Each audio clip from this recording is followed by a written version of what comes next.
frozen for the next 2 years, which when prices are rising means a funding cut of hundreds of millions of dollars. The head of the BBC says that means some services will have to go. We are lean, and you will get to a point, which I think we are, not at the place where you can never make cuts, but this will affect our frontline output. But there are those who argue a smaller BBC is a good thing. For decades as a public service broadcaster, the BBC's pitch has been that everyone should get something for the money they're forced to pay, which means it does a bit of everything. The BBC has done well cutting its costs over the last few years. It's done extremely well. What it's never done is given up any turf. The BBC is a bit like the monarchy. It exists to survive and grow. Commercial competitors argue this endless growth, combined with a predictable income, stifles competition. The BBC says, you know what, I've got this license fee, it's universal. What happens is you have to then justify that. And you have to make sure that you're dampening that opposition, because as soon as there's one segment of society that says you're not serving me, then it undermines the argument for a universal hypothecated tax. The media titans, the Murdoch family, are among those who've long argued for a slimmed-down BBC, one that sticks to a narrow public service remit, leaving private companies to do the work that's commercially viable. Why, in an age of countless subscription TV services, isn't it possible for the B to charge those who want to consume its content and leave those who can live without it alone? What does the future hold for the BBC, for the way it's funded, and for the whole concept of public service broadcasting?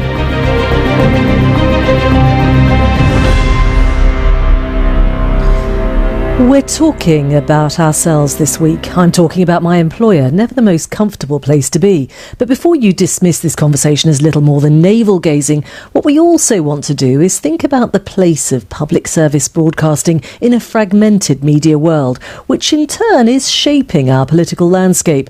A much bigger discussion than one about the licence fee or my job or your viewing and listening habits. So don't, as they used to say, touch that dial, and let's tune into our panel. John Whittingdale is a Conservative member of the British Parliament. He's also a former Culture Secretary and Secretary of State for Culture, Media and Sport. Welcome to The Real Story, John Whittingdale. For you, what is public service broadcasting? What's the core mission of any public service broadcaster? So I actually set up, when I was in government, I set up a panel to consider what is the future of public service broadcasting. But one of the things I think we concluded was that even though there has been a massive increase in choice available to the viewer, there is still a need for public service broadcasting. At its core, I think, is news and current affairs, and that has been proven as needed, particularly in the last couple of years during the COVID pandemic, where people wanted to have a source of news which was trusted and reliable, and the public service broadcasters fulfilled that. So news at the heart of your definition. Claire Enders is a media analyst. Welcome to The Real Story, Claire Enders. What for you is the core role of a public service broadcaster? Well, I mean, since John has beautifully defined this role of the BBC, let me just reflect where, because it's present the world over, from Japan to Australia to Belgium to Malta to Romania to UK, France, Germany, Greece, Poland, you name it. So everywhere public service broadcasting does exactly what John has said: news and current affairs, sport and national events across 3 platforms: TV, radio and online. Its aim is above all to inform and entertain people, and everywhere there's a very, very strong element, just as there is in the UK with the BBC and Channel 4, to reflect and celebrate local culture, different regions and cultures within the nation, and always to provide a huge range of original materials supporting local production and supporting local values, usually meshed in with the education systems and certainly the social values. So that's broadening the definition much more. Let's meet our next panellist. David Elstein is a former TV executive. David Elstein, for you, what's the core mission of any public service broadcaster? To provide some public service content. I mean, it's a rather confusing definition. Public service broadcasters are those which receive special privileges from government, in the case of the BBC, the licence fee, in other cases, free spectrum and so forth. And in return, they're expected to deliver certain types of content which the commercial world does not supply either at all or in sufficient quantity. So, news, current affairs, regional programs, children's education, religion, arts, and some documentaries. Of course, the so-called public service broadcasters actually broadcast vastly more than that public service content. In some cases, they are called public service broadcasters and have only very small amounts of actual public service content in them. But that is the convention. The trouble is that in this country, the volume of public service content has been in steady decline for 20 years, is roughly half what it was 20 years ago. And that is a major cause for concern. We will talk about that. That's another interesting point to throw into this mix. Let's meet our fourth panellist. Emily Bell is Professor of Journalism at Columbia Journalism School. Emily Bell, for you, what's the core mission of any public service broadcaster? Well, everybody else has stated it so clearly and in such detail that I would just switch the focus a little bit and say I think a core difference for any public service broadcaster is that they engage an audience as citizens and not consumers. So in other words, the content and the mission are about serving society in a different way to that we would see from a commercial broadcaster or social media or whatever, which is it doesn't have as its core mission making money out of consumption. Very interesting. Well, welcome to The Real Story with that last thought, which I think, I hope we can mix all of these things up in the conversation we're going to have. Let's just briefly remind ourselves about the foundation of the BBC 100 years ago.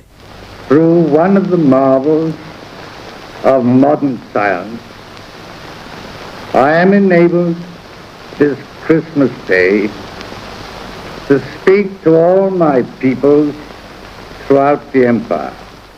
That was King George V speaking in his first radio address to the British Empire on Christmas Day in 1932. Just 10 years earlier, the British Broadcasting Company, as it was first known, was created by a group of leading radio manufacturers. Shortly afterwards, it would be granted a royal charter and it became known as the British Broadcasting Corporation and given a distinctly public service remit to inform, educate and entertain. It's 3:15. Time for Listen with Mother.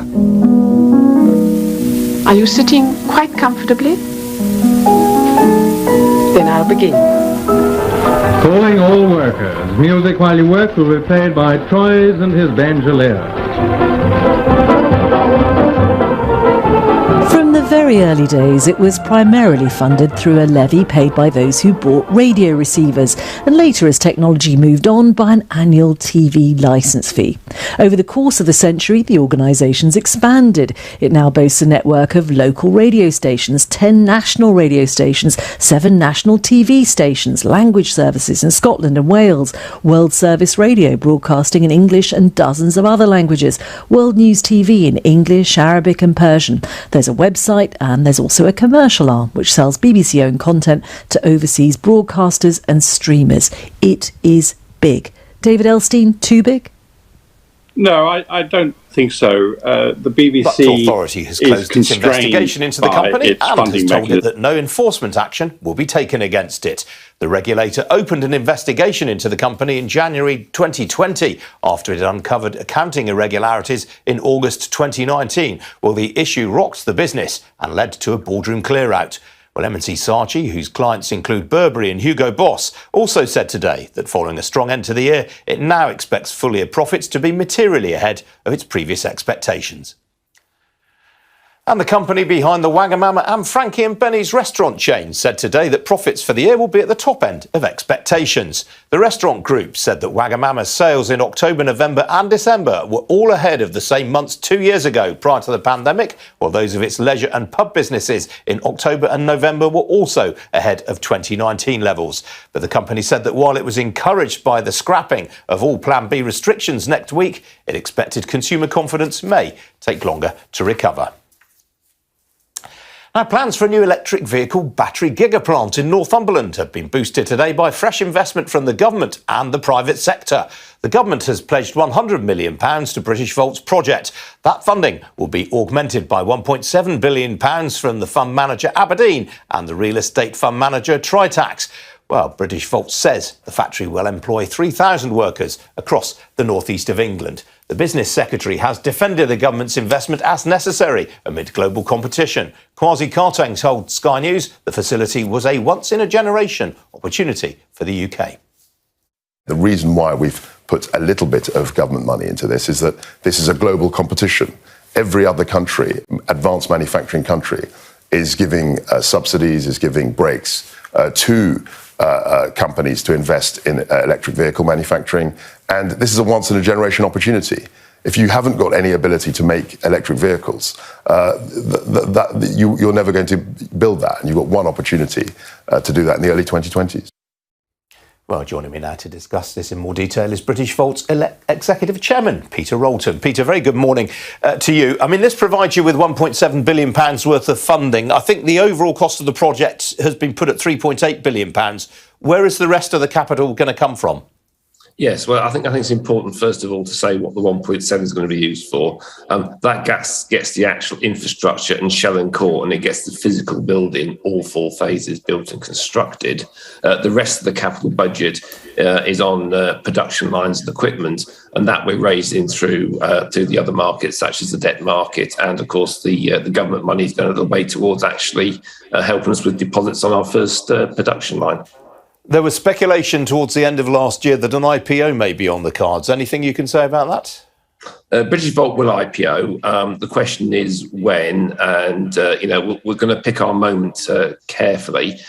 Right now, the level of sort of interest we've got from the financial markets and from the private markets is such that we don't have to rush to IPO. We're able to execute our plans at the moment without needing to go to IPO too early. But as you say, the debt markets could also be another funding opportunity. Yes, absolutely. And the debt markets have shown a lot of interest in this project now. So what's happening at the site right now? So right now, we own the site. We have full planning permission. We've done a site clearance operation at the back end of last year to clean it up and tidy it up. We are currently in the process of completing the legal paperwork with the Tritax Aberdeen team. We expect to deploy at scale our selected contractor ISG in April this year. And then it's going to be an extremely busy place. Do Tritax Aberdeen get board representation at British Volt as a result of the money that they're providing? No, not at all. It's not that sort of deal. It's an asset sale and leaseback deal, the same as most large businesses do. It's on the same model that Amazon use. They're investing in the construction of the building, which we sell to them, and then we lease it back from them. It's not an equity play. There's no board representation at all. Right, and how long is the duration of the lease? We'll sign a lease for 25 years. And is there a break in that? There's breaks in it, there's buyback clauses in it, and there's rights to refinance and rights to extend it as well, as you would expect. It's normal commercial terms. Right. Now, which car makers are going to be buying the batteries? You haven't actually said that publicly so far. I mean, there's speculation that in the Times today that Lotus might be a potential customer. Well, the car makers like to keep their cars very close to their chests, of course, and it's not for me to break their confidences. What I can say is it's not just car makers we're talking to; it's all sectors of e-mobility, which includes, of course, public transport. We do have a number of very significant announcements around that, OEMs and car makers coming out in the next few days. But right now, I'm not going to confirm or deny the Lotus leak at the minute. All right. We'll watch with interest. I mean, the UK needs around 7 or 8 of these sites altogether. I mean, neighbour Nissan are building one up the road from you. Do you expect to be involved in any of the other sites? Yeah, I mean, we may well do more sites in the UK. The challenge really is that the sites are difficult to find. I mean, we've got 230 acres there in southeast Northumberland. You need a huge grid connection. The manufacturing process for lithium-ion batteries is very, very energy intense. They're not the sort of things you need to bring together to get a good site, and not very readily available. And of course, land price in the UK is a big challenge as well, because employment land in, say, the Midlands and South East, is typically now £1 million an acre. We bought the entire 230 acres in the North East for £4 million. So you can see that you really have to sort of pick and choose your locations to make these things work. Briefly, Peter, I know you're a proud son of Northumberland. Just a word on what this means for the region? Yes, I was brought up in the North East. I was actually born in Northamptonshire, but my parents moved fairly swiftly to the North East, and I saw the change that Nissan did at Sunderland, where it used to be an airport. My formative years was actually, my parents ran a post office on the borders up near Morpeth. And for me, right, bringing this project back and having the opportunity to regenerate that southeast corner of Northumberland, which lost its mine, it's lost its shipbuilding. The people up here are fabulous. They really are just the most lovely, hard-working, engaging, friendly people. So yeah, I make no secret, I'm busting with pride doing this project up here.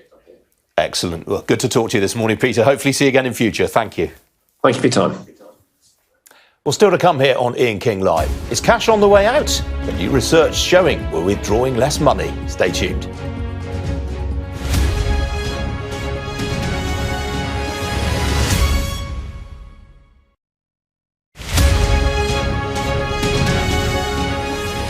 I'm Stuart Ramsey and I'm Sky's chief correspondent. Well, there's a real sense now that people are beginning to expect that this whole airlift is coming to an end, and they're really, really desperate. We saw snatch squads going in, grabbing people and putting them into trucks. You either live and recover, or you die. Okay, so that's like a war. That's the war, yes. We help you understand the world with us. Over the past 24 hours, the soldiers have been attacked on a number of occasions. It's really sending a clear message that Venezuela is eager for change. We've been crushed. To take you to the heart of stories that shape our world. They were convinced the United States would become hooked. Well, they were right. An enormous explosion that's just come down. I think it was a monster that's just landed in between us. The information on this could bring down the entire network, not just in Iraq and Syria, but across the world.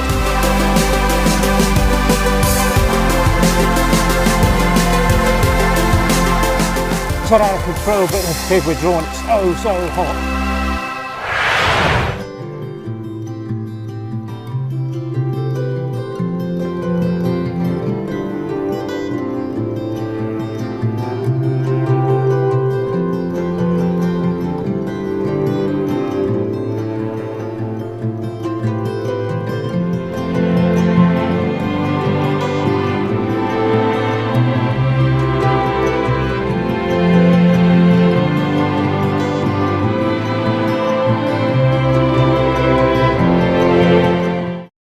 Welcome back. Well, now to fresh data showing how quickly we're transitioning to be a cashless society. Link, the UK's main cash machine network, says that last year banking customers withdrew £70 billion worth of money from cash machines. That was down from £81 billion in 2020. However, the fall is not quite as dramatic as that seen in 2020 after the pandemic hit. That year saw a 40% decline in the number of withdrawals, with the total value withdrawn falling from £116 billion in 2019 to £81 billion in 2020. Well, let's speak now to Link's chief executive, John Howells. John, very good morning to you. I mean, the amount of cash withdrawn was down 2.5%, but the number of transactions was down 7%. I mean, that implies to me that people are taking more out every time they visit.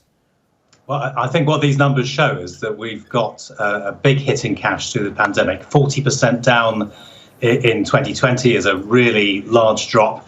It didn't go up again last year. It went down another 6%, and Link is expecting that downward trend to continue. So I think we are on course to, if not a cashless society, a low cash society, and COVID has accelerated that. And that is a problem because, as you can see from the numbers, we've still got 80 billion being taken out each year, and that means there's a lot of consumers who aren't ready to go cashless yet. And if we don't take care and manage the ATM network, the armoured vans, the branches, we will end up with the cash infrastructure falling away as those volumes drop away, and we're not ready to go cashless yet as a country. That is a big concern then. I mean, how are you trying to mitigate that? I think the good news is that the government recognises that. So the government has promised to legislate this year to protect cash, and the banks and Link and the Post Office have just announced that we're going to, at least for the next few years, be taking very strong action to make sure every community maintains a free ATM, a branch of some sort. But if you've got those kind of declines in cash usage going on, that can't go on forever. So we also need to think about how we can make sure that digital payments, which are not fit for everybody yet, there are people who can't use them because they haven't got access to broadband, or they don't understand, or don't have the skills to use. We've got to fix that over the next 5 years, whilst Link, the banks and the Post Office hold cash together. John, what's the typical profile of someone who would rather transact in cash rather than with a digital payment? I presume they're older.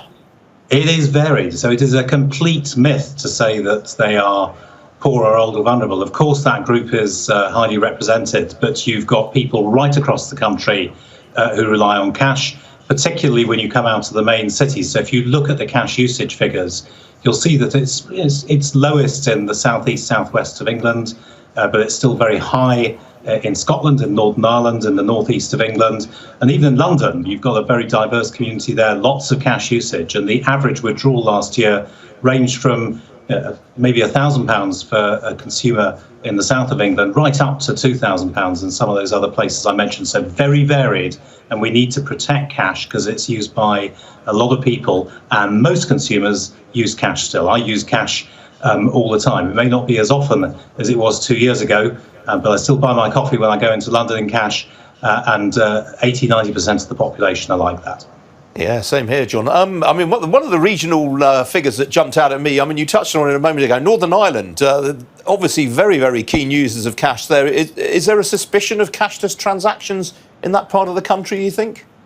Well, I think it just shows that it's varied. You've got very different demands, very different consumer needs across the different parts of the country. Northern Ireland is the highest, but Scotland and the northeast are not far behind. And as soon as you come out of some of the major metropolitan areas, you'll find that cash is very, very important in more rural, more remote communities. And we need to make sure that cash is maintained for many years to come. Otherwise, those communities are going to have problems.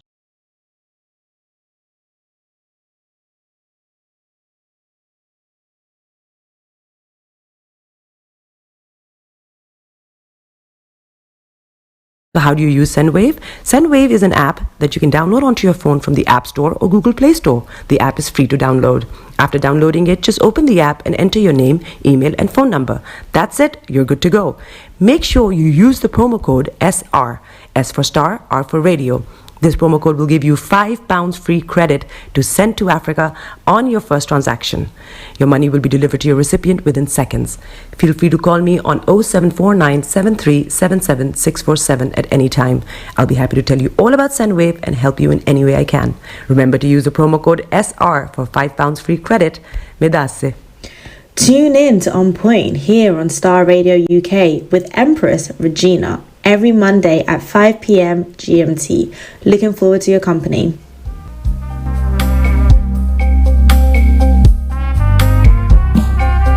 Are you looking for the fastest, reliable, and trustworthy door-to-door shipment company? Well, look no further. When was the last time your family received a shipment back in Ghana on time and in time? You are not sure? Well, Lamb Shippers, we pride ourselves with being the fastest, reliable, and trustworthy shippers you can use. You are assured of a prompt pickup anywhere in the UK by our personnel. They also make sure your items are well packaged to get to its destination in time. When it comes to door-to-door shipment, look no further.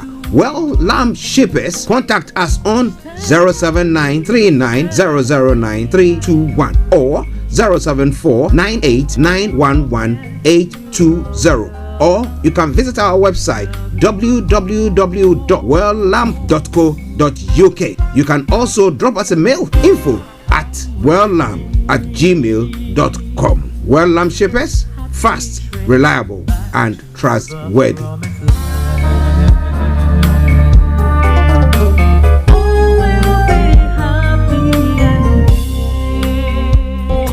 Hi everyone, it's your girl BB Clement, the author of How to Go From Employee to Entrepreneur and the host of your weekly business show, BB Means Business, the show where we discuss everything you ever wanted to know about business but you were afraid to ask. How do I start my business? How do I raise the finance? How do I grow my business? Where am I going to find my customers? Join me every Tuesday at 1:30 p.m. on Starr Radio UK to get all the information and tips that you need to become a successful entrepreneur and become financially free. Remember, don't let life dictate to you. Rather, put your signature on life.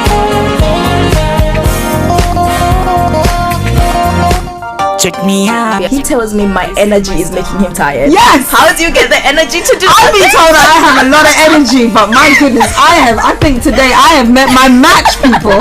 I have met my match, Miss Suzanne. Wow, amazing. One of the things that's the start of the darkness. Of darkness. So what did that? Myself and the world will adjust. And 2019. Forget the proverbial boardroom. Join me, Simone Frazier, on the CEO, the program that gives you the driving seat over your life. Every Tuesday, 8 p.m. only on Starr Radio. Hi there. Are you dreaming of owning your own house in Ghana? Then you will need a well-documented piece of land that is free from troubles. I highly recommend My Africa Property for any size of land that you will need. With My Africa Property, lands are available in Pram, Sopoli, Tohenia, Ogome, Dodova, Winneba, and many other locations at affordable prices. These locations are about an hour away from the airport, only 35 minutes from the motorway, 10 minutes drive from Central University College, 10 minutes drive to the beach, and close to Pram Senior High School and Ghana Men's Soccer Center of Excellence. For more details, visit our website www.myafricaproperty.com or call our UK office on 0208 123 2523. For our US and Canada offices, call us on +1 585 184 994145. You can also email us at ghana@myafricaproperty.com. Hello, lovely listeners. Tune in to the renewed show with Charlotte. Make it a date to listen to me this and every Thursday at 5 p.m. on Starr Radio UK. Tune in to an hour of power, an hour of encouragement, an hour to inspire you to stay positive and strong in this season. See you there and listen. Getting onto the property ladder has never been easy until now. Join us this and every Thursday from 7 p.m. to 8:30 p.m. live on the Property Hour Show on Starr Radio UK, where we talk to mortgage brokers, property developers, estate agents, landlord, tenant, property consultants on how to invest or get into the property business and make money. You can't afford to miss this. The Property Hour Show is your best source into the property industry. Welcome to Gabby Dave Global. Welcome to Gabby Dave Global.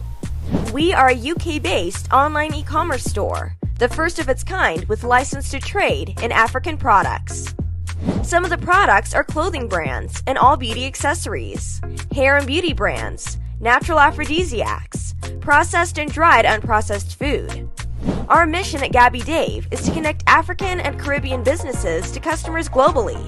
At Gabby Dave, we ensure our sellers get the best deal for their products. We are not just here to help you reach a wider audience. We are also a distribution center to support business growth by fulfilling orders to your customers from our warehouse, making sure customers receive their products on time. We are inviting all Black-owned businesses to trade on our platform because we strongly believe Africans have a unique brand the customer would appreciate globally. So get in touch today and let us make your product and business go far. Here are some of the benefits of using Gabby Dave Global. User-friendly platform, track your shipment, online support, transparent process, multiple SKUs, multiple products, a platform that encourages manufacturers as well as traders. Our marketing and PR interventions amplifies yours. Organized products and categories for easy access and navigation. Access to global community, especially within UK and Europe. To show them you got the Coco set. Ladies and gentlemen, it's your boy Harry Song, aka Mr. Songs. This is the Kingmaker Baba for the girls. But here, this is Star Radio. Don't go nowhere. UK, London. We call them London for home. For here, we call them London. Hi there, this is CJ, your life coach. And whenever I'm in London, I listen to Star Radio UK right here. But guess what? You can listen to wherever you are. The coolest way to start your weekend. Broadcasting worldwide, online 24/7. All around the world. In your car. At work. At home. On your smartphone. This is Star Radio UK. Are you ready to turn it up? 10, 9, 8, 7, 6, 5, 4, 3, 2, 1. Birds flying high, you know how I feel. Sun in the sky, you know how I feel. Breeze drifting on by, you know how I feel. It's a new dawn, it's a new day, it's a new life for me. And I'm feeling good. Hey there, this is Archie, and it's a Star Radio UK on the morning show.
Victory signs up like this. Come on, hey!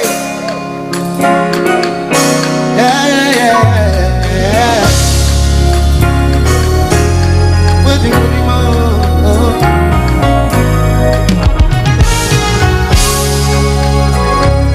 listen. Me, I walk on nowhere, evermore. Okay, hello, good morning, good afternoon, good evening, good dawn to you wherever you might be on planet Earth, and those of you on other planets as well. We want to salute you and welcome you to the Friday edition of the morning show. Today is the 21st day of January, the year 2021, with a time now 10:40 exactly from the heart of London. I am your one and only. This is the morning show with Archie. Yours sincerely. And welcome to the Friday edition of the morning show. As we say here on Star Radio UK, it is the coolest way of starting your weekend. Yeah, Jesus, I can't know.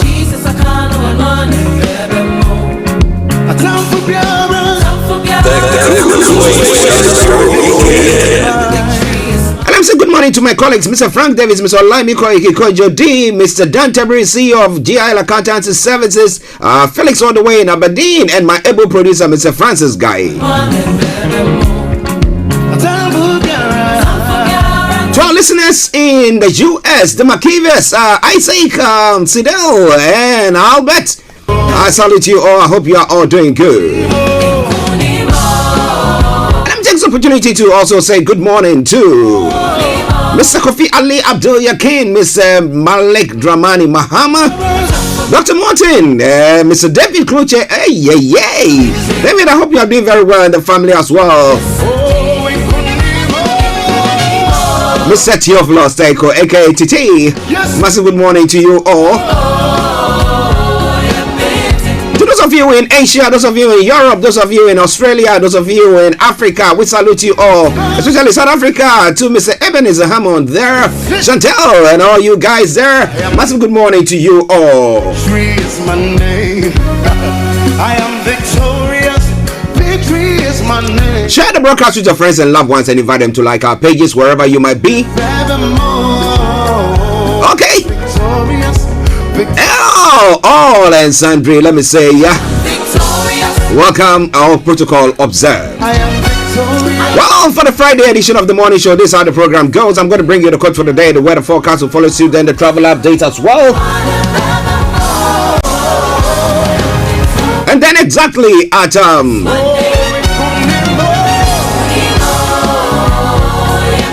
after the weather forecast and the travel update, I'll bring you Global Trotted, the news that is making the rounds across the globe. That's the headlines. Then at 11 o'clock, I'll bring you updates from Nigeria and other parts of the world. We'll go into details with all the stories. At 12 o'clock, the lines are open for you to add your voice to the discussions. However, if you want to do so before then, or add your comments or put your comments across, post it on our Facebook page or on our YouTube channel, and I promise you, I'm going to go there and read it out for you. And also, so after 12, when the lines are open, you can add your voice to the discussions. Then exactly at 12:30, my apologies, I will be having Mr. Tabiri, CEO of GIL Accountancy Services, our money man, who will be joining in. Well, energy prices are going to be going up come April. Now this morning, government is saying that there seems to be that rumor going around that there'll be a one-off payment of 500 quid to every to some families or some homes. I don't know how that's going to pan out though, but he's going to be telling us how to go by during these tough times. How can you even cut your expenses? The bills that you've accrued from your credit card and all that stuff with the Christmas and everything, the bashing and everything that you got when it comes to your finances. Inflation level going up. Wow. Mr. Tabiri will be addressing all those issues this afternoon exactly at 12:30. But when it comes to any issue pertaining to your accounting, filing of your accounts and all that sort, please make a date with him. Make an appointment with him, and he will help you out on that front. Okie dokie do. So at 1 o'clock exactly, we'll bring the program to a close, and this is how the program is going to be. So welcome once again to the program. Playing in the background something from Kao Clote, it could meaning victory. Listen, I walk on nowhere evermore. Yeah, Jesus, I can't know and one up evermore. I tell for to me say no. Victory is mine. Okay, let's move on. So the quote for the day says, as you become successful, a small character flaw, if not checked, can easily be magnified as you rise to the top. Okay, so caution. As you become successful, a small character flaw, if not checked, can easily be magnified as you rise to the top. So let's check it. Let's make sure that we're doing our best to live life to the fullest and making sure that the fact that we are getting to the top of becoming successful, our heads don't get swollen up and then we misbehave or behave appallingly to other people. Okay, that's my word of quote for the day. Let's move on to the weather front. This morning it's been quite nippy here in London. But how is your weather forecast like where you are? Are you in a sweating, scorching sunshine? Are you in a very chilled place like in the deep freezer? Well, whatever it is. Here in London and the southeast of England, this is how the weather is going to be for you today. And over the weekend forecast, I'm going to be bringing you away. This afternoon, we'll see some further brightness, but cloud will tend to thicken from the northwest a touch milder compared to previous day. Now this evening and overnight will remain quite cloudy with just some brief clear breaks in places. Some areas of mist may develop for some a less cold night than yesterday. Now, when it comes to the temperature is going to be 6 degrees. The lowest is going to be 0. UV level is going to be low. Pollution is going to be low as well. Sunset 16:30. Sunrise for tomorrow morning 07:54 hours. But over the weekend, how is the weather going to be for you tomorrow? Tomorrow will be a lightly cloudy but dry day. Areas of mist may slow to clear in places. At times there will be some brighter spells, light winds, and feeling chilly once again. Now when it comes to Sunday, for those of you who have planned activities, the high pressure will dominate the weather into the weekend, and early next week conditions will be dry, calm, and settled with light winds on Sunday. So that is the end of the weather forecast for you today, Friday, the 21st day of January, the year 2022. Bringing the time down to 10:47. Okay, well, let's take a music commercial break. My apologies. And then once we come back, we will be looking at the travel update. Don't you worry. Kunim by Carl Clotte will be playing live for you. Stay tuned. Don't you go away, please. Tune in to On Point here on Starr Radio UK with Empress Regina every Monday at 5 p.m. GMT. Looking forward to your company. Check it out. Keep your eyes on the road.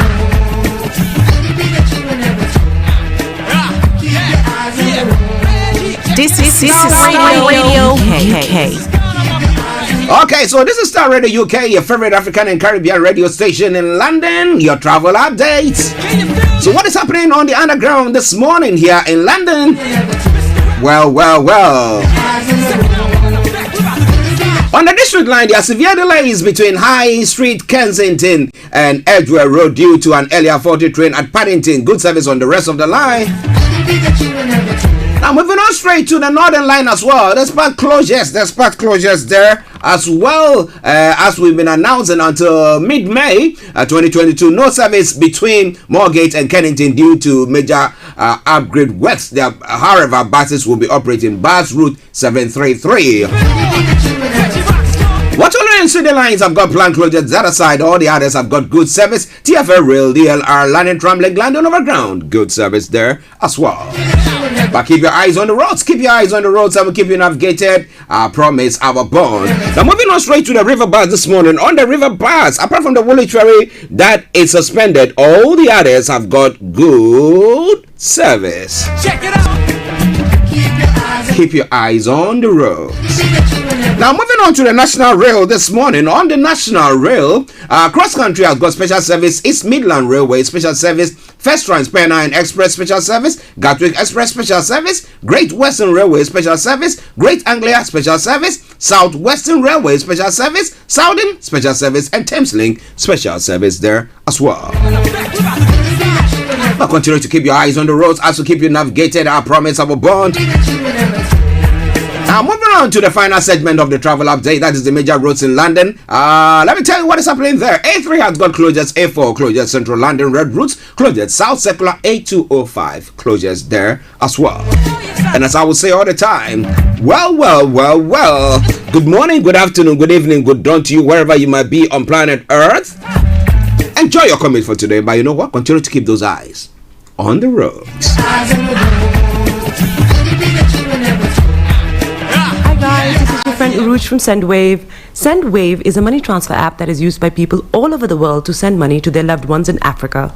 With SendWave, you can send money to Ghana, Nigeria, Kenya, Uganda, and Tanzania. And the best part is, SendWave is absolutely commission-free. Our exchange rates are excellent. You can see for yourself by checking them out on our website. So how do you use SendWave? SendWave is an app that you can download onto your phone from the App Store or Google Play Store. The app is free to download. After downloading it, just open the app and enter your name, email, and phone number. That's it. You're good to go. Make sure you use the promo code SR. S for Starr, R for Radio. This promo code will give you £5 free credit to send to Africa on your first transaction. Your money will be delivered to your recipient within seconds. Feel free to call me on 0749 7377 647 at any time. I'll be happy to tell you all about SendWave and help you in any way I can. Remember to use the promo code SR for £5 free credit. Medasse. Tune in to On Point here on Starr Radio UK with Empress Regina every Monday at 5 p.m. GMT. Looking forward to your company.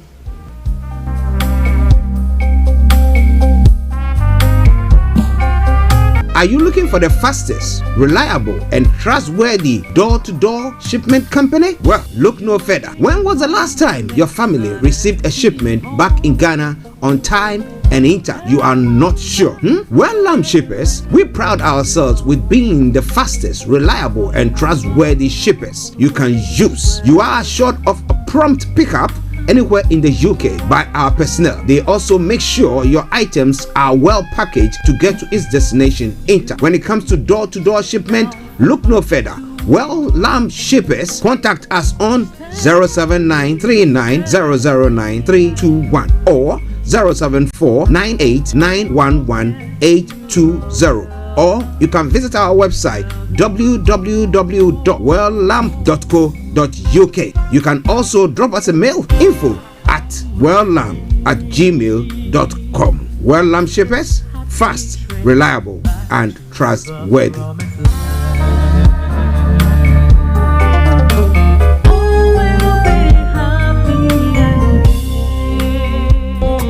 Hi everyone, it's your girl BB Clement, the author of How to Go From Employee to Entrepreneur and the host of your weekly business show, BB Means Business, the show where we discuss everything you ever wanted to know about business but you were afraid to ask. How do I start my business? How do I raise the finance? How do I grow my business? Where am I going to find my customers?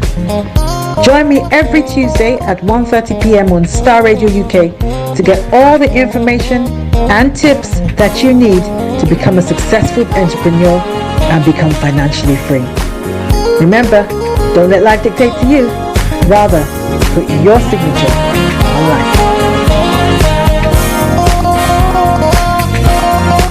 Check me out. He tells me my energy is making him tired. Yes. How do you get the energy to do I've been told that I have a lot of energy, but my goodness, I think today I have met my match, people.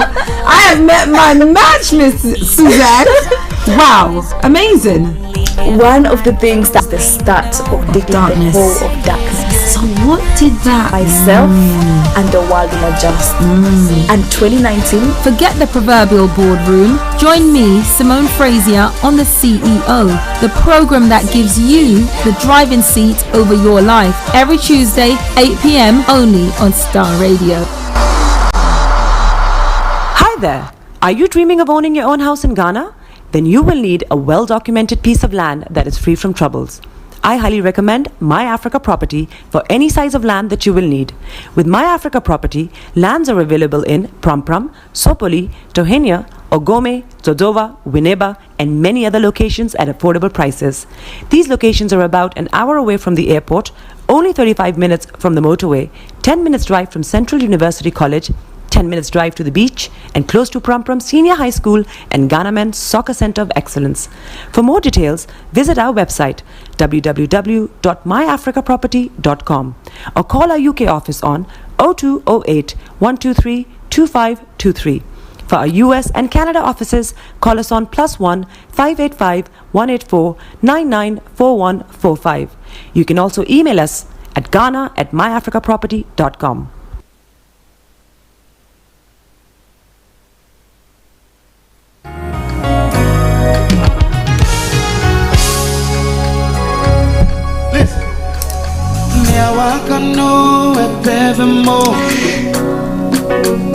Okay, welcome back to the program Starr Radio UK, your favorite African and Caribbean radio station in London. A bit of a break there. Yes, trying to get myself a hot drink, which I know my able producer, Mr. Francis Guy, is working on for me. But wherever you are as well, you can better get yourself a hot or cold drink, whichever is appropriate. As I'm saying, if you're in the scorching weather, get yourself a chilled one, you know.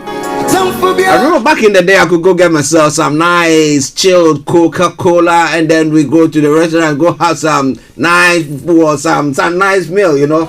Then you drink that on it, you're like, Jesus. Let me say good morning to Mr. Oforibuama John. Yes, we go to the restaurant to go and eat. Now he likes Muscatella. We like Muscatella at the time, you know. So when we drink it and it's very chilled and it's sweet, then we say, Musky. Well. Maybe you can tell me your story about whatever you were also drinking during the time when it was hot. But well, today it's hot, it's cold here, you know. Yes.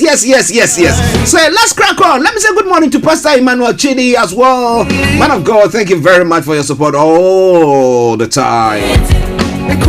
And a special good morning goes to Miss Donna Takia, boy. Thank you very much for yesterday as well. Okay, no, let's crack on.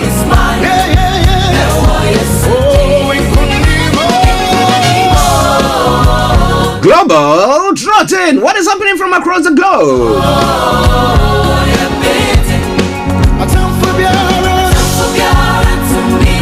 Well, step back from Ukraine. Trust urges Putin. An invasion by Russia into Ukraine will come at a massive cost, the UK Foreign Secretary warns. Well, so everybody seems to be threatening Russia now. Do you think that by so doing, they are stoking the fire instead of trying to use diplomatic means?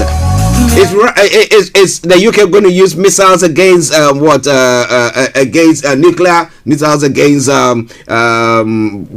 Russia? Russia can retaliate big time, or is it that because NATO is going to come together and then fight Russia? Therefore, they think that I don't know what is going to happen there. Yesterday, I remember Kojo saying that they are not going to put boots on the ground there. If there is anything of the sort going to happen, they're just going to be using missiles, just flying them or throwing them or whatever they will be doing. But do we want any war on our hands at this time of the modern times like this? We don't want to do that. We don't want to see that at all. So I hope that. Thank you very much. Yes, I can feel hot. Yeah, man. Thank you very much, Mr. Francis Guy. Okay. So UK government has abandoned the science Drake Ford. And Poland reports highest ever daily cases of COVID. We'll be bringing you more on that front. Atiafo. Victory is mine.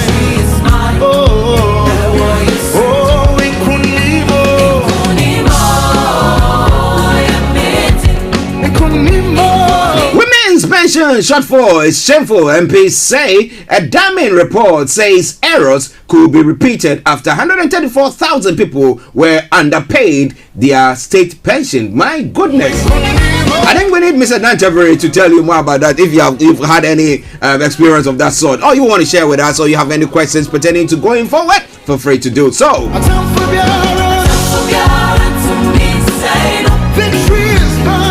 Well, there are plans to tackle new narcotics of flying tipping. Now, illegal dumping of rubbish is on the rise as criminals exploit flaws in the system.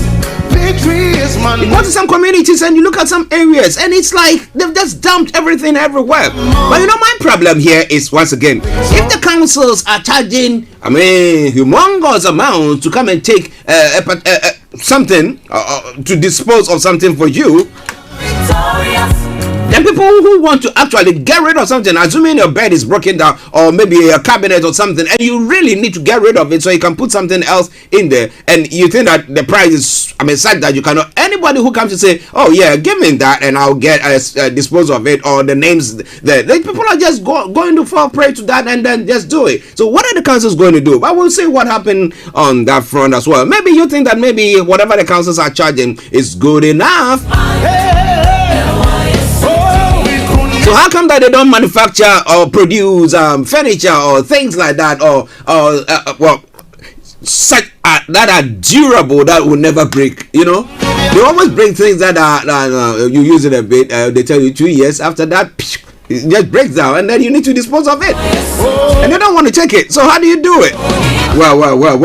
Electrical battery plant gets millions in funding. British Bold says the money unlocks huge private investment for a project that will create thousands of jobs. But are the electric cars affordable? Well. A U.S. plane turns around mid-flight over mask row. Oh my goodness. An American Airlines bound for London turns around because a passenger refused to wear a mask.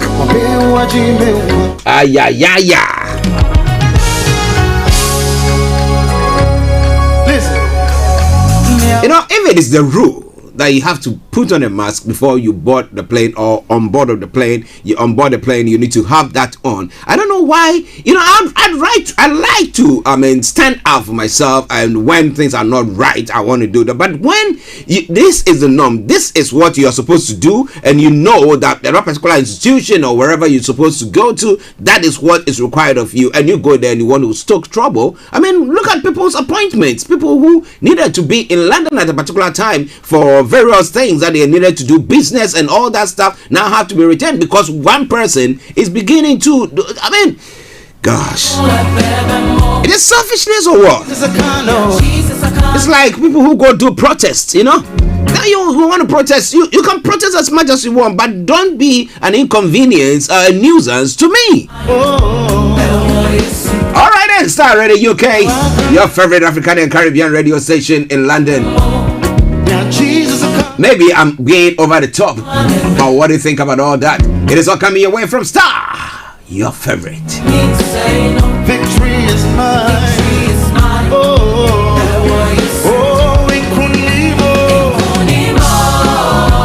US-Russia talks amid Ukraine tensions. The top US and Russian diplomats meet in Geneva as fears of an invasion of Ukraine grows. But Putin says, I am not going to invade Ukraine. But the US leader says that if they encroach, not too much, incursion or invasion, they will not. But what do you think about all that? So they can take a bit, maybe one town, not the whole of Ukraine. All right then. I am victorious. Victory is my name. Wow! Survivor tales emerge as aid reaches Tonga. More ships and planes are due to arrive in coming days, bearing critical supplies for the island nation. Yesterday, I was watching a documentary made by one of this. I've forgotten the name. And he was visiting those islands. I did talk about that the other time. And he visited Tonga. And you look at the scenery of the whole place. And the fact that after that tsunami, that earthquake that resulted in the tsunami and everything that's happened there, you ask yourself, how safe are we? Victory is mine. But that one, can we call it environmental or things that we are doing to the earth that has caused that? No, I don't think so. Eruption of volcanoes just do happen. Okay.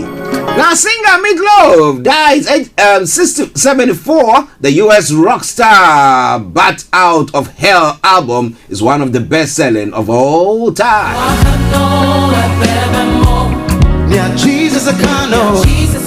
Well, False Banana offers hope for warming world. The banana-like crop has the potential to feed more than 100 million people, according to research.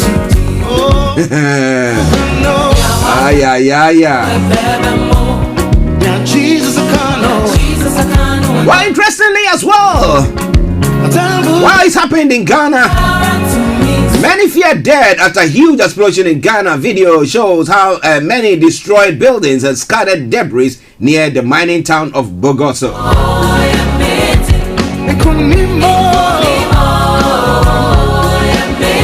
And when it comes to sports, Naomi Osaka's title defense over Melbourne is over. In Melbourne is over, let me put it that way.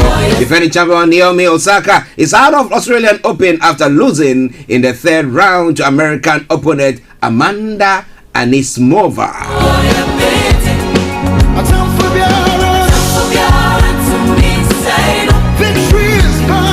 A French tourist goes on trial for espionage in Iran. Benjamin Briere was arrested in 2020 after flying a drone near the Iran-Turkmenistan border.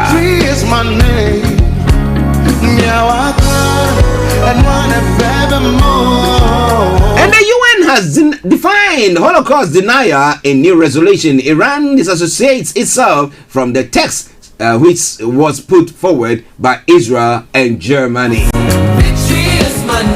We're bringing you more on that front, but has there been any acknowledgement of what was done to our own from Africa and Asia and everywhere? The transatlantic slave trade that took place and everything.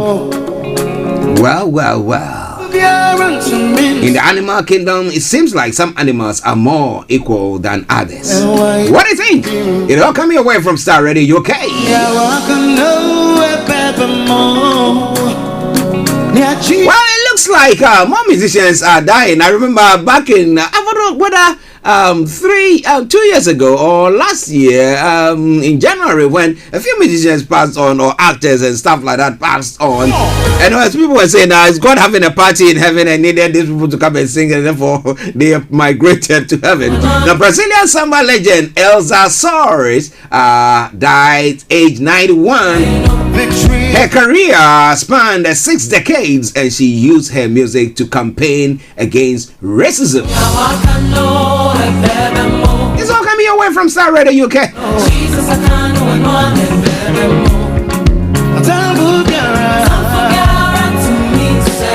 Victory is mine.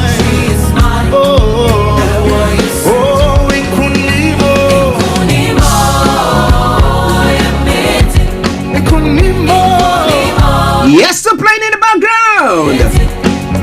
How Clotte in Connect. Victory is mine.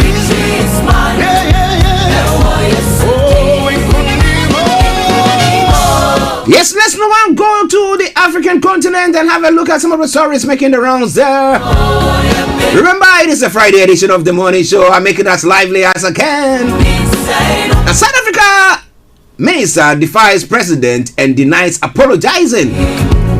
Lindy West Sulu has accused judges of being mentally colonized. I am victorious. Well, I say I will say it. He said apologize. He said no, I'm going to say it again. This time around with gusto.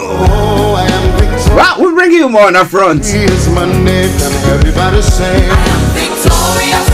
Victory is my name. I am victorious. I am victorious. And Sudan's military chief has appointed 15 minutes as it comes amid frequent protests that have seen over 70 protesters killed by the security forces. Victory is my name. Starr Radio UK. Yes, we're doing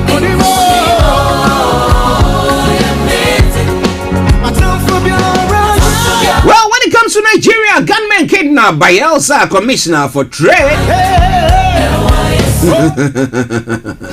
I think when it goes up like that, then I think that they will think, oh, now we got to do something about it. It's not just the mere or the commoners who are being abducted, but now some of us are being abducted, so maybe they will now look into it properly.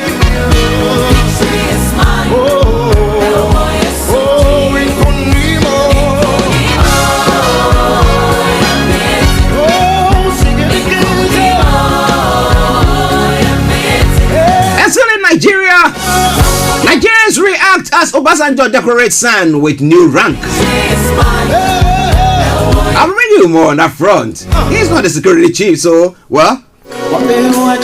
He was a former military a commander as well, or what? He was a head of state as well.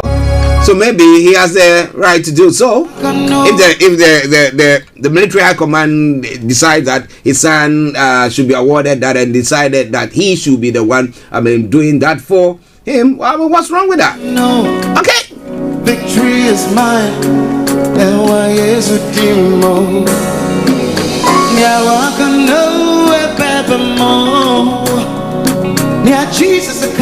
Wow, we did talk about the fact that Armory gets missing, but now reps to probe a missing 178,459 firearms from police armory. And where are they? Were they invaded? Were they stolen by people who invaded the various police stations, or what? We'll be looking into all those stories. But these are all coming your way from Starr Radio UK, bringing the time now to 11 minutes past 11.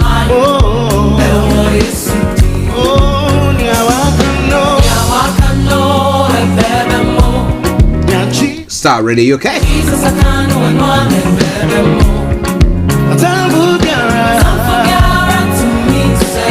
Victory is mine.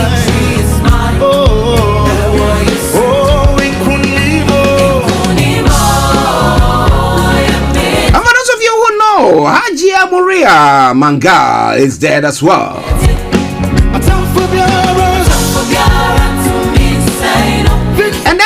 pandemic in Nigeria has reigned one of its... Okay, that story seems to elude me. But don't you worry, I will bring you more on that as well. So this will be some stories going to be coming your way from Nigeria. Then President Weah visits survivors of a deadly stampede in Liberia. I am victorious, victory is my name. I am victorious, victory is my name. A COVID test caused endless queues at Kenya-Uganda border. I am victorious, victory. And some of the stories that cut across on News Network is the explosion that took place in Ghana. I am victorious, victory is my name. Share the broadcast with your friends and loved ones and invite them to like our pages as well.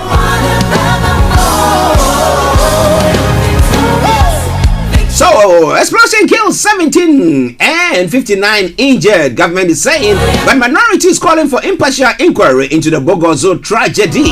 You could see with pictures that have been, sent around, the devastation that is taking place there.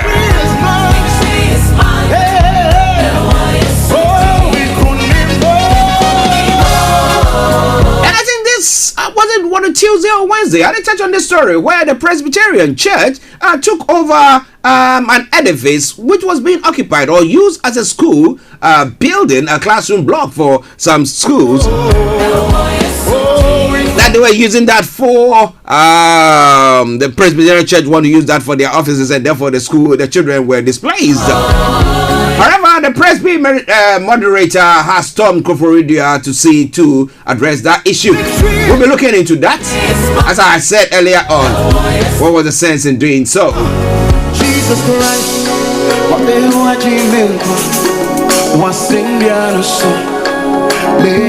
okay, so this and a lot more going to be coming your way from Starr Radio UK, your favorite African and Caribbean radio station in London. Jesus Christ, well, the majority or the ruling government in Ghana are now saying that, well, support us. Okay, those of the members in parliament saying that support us to pass e-levy for development. Minority, the majority is telling minority, or the ruling government is telling, because they are, I cannot call them majority because they are at par.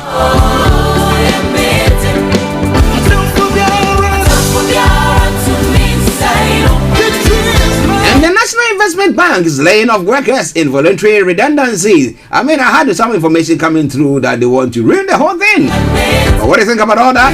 This is Starr Radio UK, your favorite African and Caribbean radio station in London. Okay, enjoy the rest of the music, and once it ends, we continue with the show. Stay tuned, don't you go away. I'm Archie. Yeah, Jesus, I can't know. Time for Biara to me, say no. Victory is mine. Victory is mine. Oh,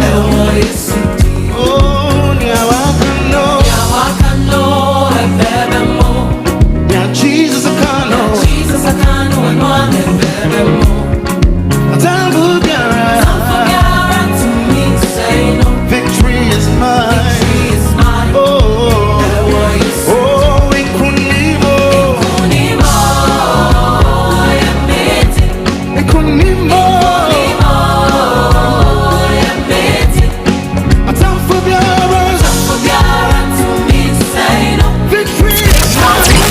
Only the best music. Broadcasting live online. The coolest way to start your weekend.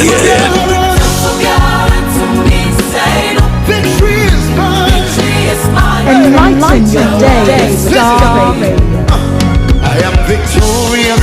Victory is my name. I am victorious.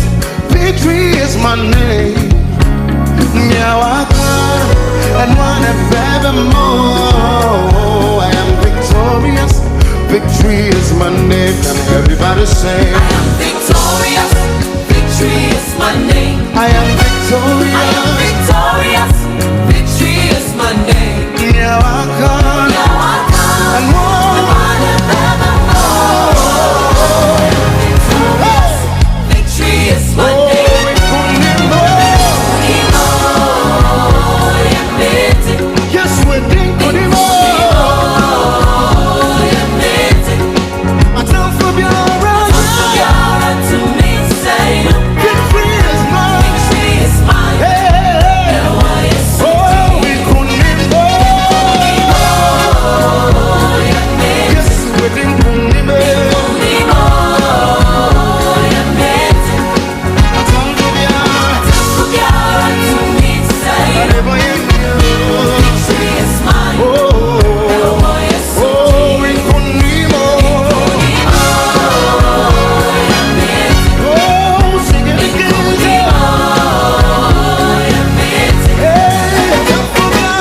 Wasendiano so Lady Kunimna Jesus Christ Wapewa Jimewa Wasendiano so It's Lady Kunimna Jesus Christ Jesus Christ Wapewa Jimewa Wasendiano so Lady Kunimna Oh Jesus Christ Wapewa Jimewa Wasendiano so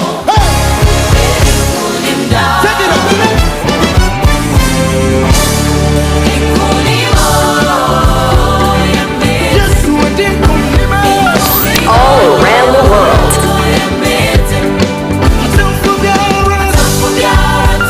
All around the world.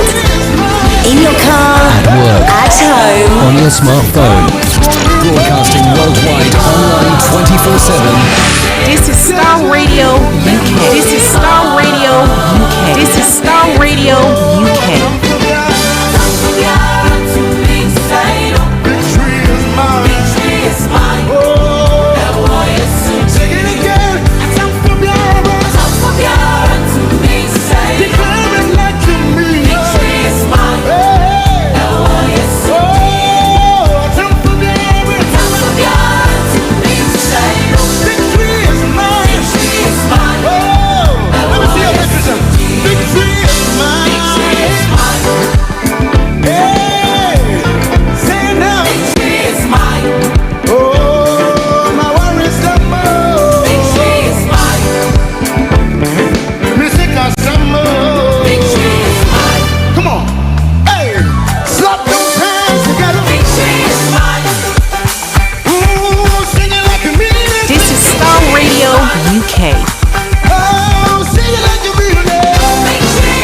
This is Starr Radio UK.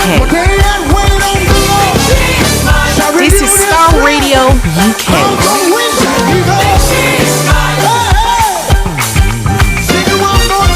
Enlighten your day with Starr Radio.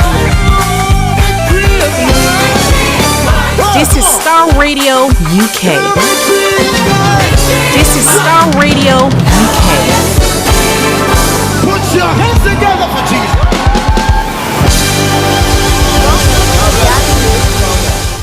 We are a UK-based online e-commerce store, the first of its kind with license to trade in African products. Some of the products are clothing brands and all beauty accessories, hair and beauty brands, natural aphrodisiacs, processed and dried unprocessed food. Our mission at Gabby Dave is to connect African and Caribbean businesses to customers globally. At Gabby Dave, we ensure our sellers get the best deal for their products. We are not just here to help you reach a wider audience. We are also a distribution center to support business growth by fulfilling orders to your customers from our warehouse, making sure customers receive their products on time. We are inviting all Black-owned businesses to trade on our platform because we strongly believe Africans have a unique brand the customer would appreciate globally. So get in touch today and let us make your product and business go far. Here are some of the benefits of using Gabby Dave Global. User-friendly platform, track your shipment, online support, transparent process, multiple SKUs, multiple products, a platform that encourages manufacturers as well as traders. Our marketing and PR interventions amplifies yours. Organized products and categories for easy access and navigation. Access to global community, especially within UK and Europe. Welcome back to the program. It is Starr Radio UK, your favorite African and Caribbean radio station in London, bringing the time now to 11:22. And now let me bring you the details of the stories making the rounds across the globe, starting from Nigeria. Okay? Yes. Okay. My regards to Mr. Olaimi Koiki and the family as well. As I said, he'll be joining us. He'll be joining us pretty soon. He has got a few things that he needs to put together nicely, and then he'll have all the time to be joining us. So, if you're listening to us and you miss him there, I know you all miss him. Yes, he will be joining us pretty soon. But let me say good morning to Mr. Dave West and your lovely wife Jenny. I hope you are doing much better, Jenny. Hope you are doing much better. But it's all Starr Radio UK, your favorite African and Caribbean radio station. To all the presenters of Starr, I say massive good morning to you all, and I hope you all have a wonderful weekend. Empress Regina, yes, Queen Regina, she's been upgraded to Queen Regina Enima. Good morning to you as well, and to the family, our regards. Okay, now let's quickly have a look at the stories that, as I said, touched on from Nigeria. Gunmen have kidnapped. Gunmen have reportedly kidnapped the Bayelsa State Commissioner for Trade and Commerce, Mr. Otokitu Fedra Opamiola. Oh wow, I like his name, Fedra. Okay, now a newspaper alleged that Otokitu was kidnapped by heavily armed men from his residence at Otokpoti, Ogbia local government area of the state on Thursday night. Now, sources said the gunmen who invaded the community at about 11 p.m. on Thursday night fired several shots to scare people away before they proceeded to Otokitu's residence, where he was whisked away to an unknown destination. When contacted, spokesperson of the State Police Command, Superintendent Sinim Batswat, said he was in the meeting and he will call back. Okay, so we hope that whatever has gone on will be, they'll be investigating it ASAP to find out who these kidnappers are and for what reason they had come to kidnap him. Is it for a ransom, or because maybe he's making too much noise about issues? In our part of the world, people do so. Well, it is all Starr Radio UK, your favorite African and Caribbean radio station in London. Now, the House of Representatives has resolved to investigate the alleged missing 178,459 firearms from the armory of the Nigerian police force. The resolution was passed after Toby Okechukwu, minority leader of the House, sponsored a motion of urgent public importance. The motion followed a 2019 audit report of Adolphus Agugu, Auditor General of the Federation. According to the report, the overall number of firearms missing from the police armory within the period under review was 178,459 pieces, based on a review of all the arms movement records, monthly returns of arms and ammunitions register at the armory department. Wow, in whose hands are these arms? The report said missing weapons include 88,078 AK-47 rifles, 3,907 assorted rifles and pistols across different police formation. Now, leading the debate at the plenary session on Thursday, Okechukwu said the missing arms are linked to the nation's escalating insecurity. Now, lamenting the poor record keeping of the police, Okechukwu said records obtained from force armament at the force headquarters showed 21 police mobile force squadron Abuja did not report a single case of missing firearms, whereas scheduled of missing arms obtained from the same PMF, police mobile force, showed a total of 46 missing arms between the year 2000 and February 2019. Idris Wasi, the Deputy Speaker of the House, spoke in support of the motion, saying the probe will turn up a lot of information about the matter. The motion was unanimously adopted when it was subjected to a voice vote by Femi Bajamila, Speaker of the House. The House called on Osman Baba, Inspector General of Police, to apprehend those culpable for the depletion of the armory. So, what did they do with it? Were they attacked and then it was taken off them? Or did they sell them off? Or did they hire them to the people for operation? What exactly is happening there? 178,459 firearms. In whose hands are these? The bandits? The insurgents? Or what? Boko Haram? Well, interesting. Starr Radio UK. But will there be any truth coming out from there? That's another question that needs to be answered. But it's coming your way. Yes, updates from Nigeria. Nigerians react as Obasanjo decorates son with new rank. Now, reaction have trailed the decoration of Adebayo Obasanjo with a new rank of Brigadier General by his father, former President Olusegun Obasanjo. Now, Nigeria News reports that Obasanjo had on Wednesday decorated his son with a new rank following his recent promotion from Colonel to Brigadier General in the Nigeria Army. The former president decorated his son at an event held at the Nigeria Army Engineers headquarters in Bonny Camp, Victoria Island, Lagos State. Now, although the decoration is usually done by the spouse and superior officer and a superior officer, Obasanjo was accorded the honor of being a former head of state and ex-president. Now, recall that Adebayo was shot in the leg by Boko Haram in Baza in Adamawa State on September 8, 2014, and was treated for some months before recovering. Now, some soldiers under the platoon he commanded died in the attack. Adeboye had been deployed to the battlefield from the 3 Division in Jos Plateau State. Now, Nigerians have taken to social media to congratulate the former president's son on his new rank and wish him well in his endeavors, while others knocked the former president over his son's achievement. Well, it's all coming your way from Starr Radio UK, your favorite African and Caribbean radio station in London. We'll take a quick break and I'll be with you. Stay tuned and don't you go away. Welcome to Gabby Dave. Welcome to Gabby Dave Global. We are a UK-based online e-commerce store, the first of its kind with license to trade African products. Some of the products are clothing brands and all beauty accessories, hair and beauty brands, natural aphrodisiacs, processed and dried unprocessed food. Our mission at Gabby Dave is to connect African and Caribbean businesses to customers globally. At Gabby Dave, we ensure our sellers get the best deal for their products. We are not just here to help you reach a wider audience. We are also a distribution center to support business growth by fulfilling orders to your customers from our warehouse, making sure customers receive their products on time. We are inviting all Black-owned businesses to trade on our platform because we strongly believe Africans have a unique brand the customer would appreciate globally.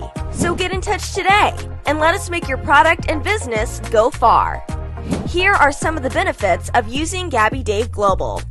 User-friendly platform, track your shipment, online support, transparent process, multiple SKUs, multiple products, a platform that encourages manufacturers as well as traders. Our marketing and PR interventions amplifies yours. Organized products and categories for easy access and navigation. Access to global community, especially within UK and Europe.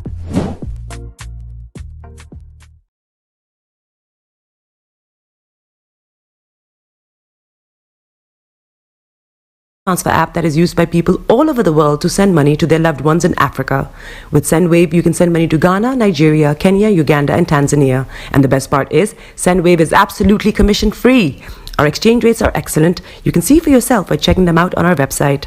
So how do you use SendWave? SendWave is an app that you can download onto your phone from the App Store or Google Play Store. The app is free to download. After downloading it, just open the app and enter your name, email, and phone number. That's it. You're good to go. Make sure you use the promo code SR. S for Starr, R for Radio. This promo code will give you £5 free credit to send to Africa on your first transaction. Your money will be delivered to your recipient within seconds. Feel free to call me on 0749 7377 647 at any time. I'll be happy to tell you all about SendWave and help you in any way I can. Remember to use the promo code SR for £5 free credit. Medasse. Tune in to On Point here on Starr Radio UK with Empress Regina every Monday at 5 p.m. GMT. Looking forward to your company.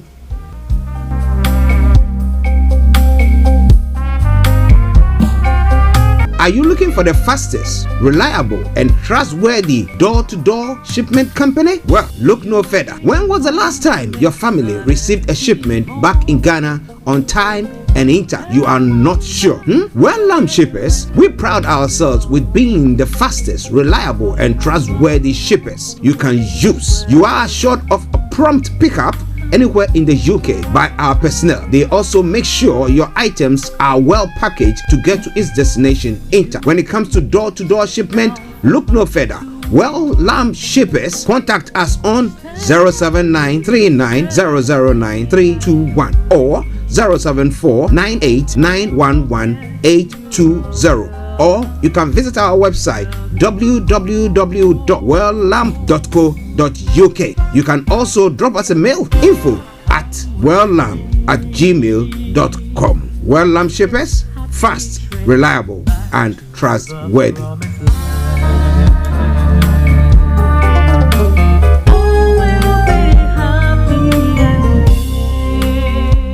Welcome back to the program, bringing the time now to 11:33. That was from Nigeria, updates from Nigeria. Now it's time for us to move on to other parts of the world. As I said, well, congratulations is the word to Obasanjo. Is it Junior Obasanjo? Yes, Adeboye Obasanjo, being having a new rank, Brigadier General. Okay, Brigadier General. Yes. Let me say good morning to my younger brother in Ghana, Mr. Herbert Hammond, as well, to your wife and to the little ones, Sterling and Jerry. Yes, massive good morning to you all and the family back home. Now, interestingly, my brother would say he's a 3-star general. This one, I don't know how he's going to be terming this one. Well, maybe this one is a 5-star brigadier general.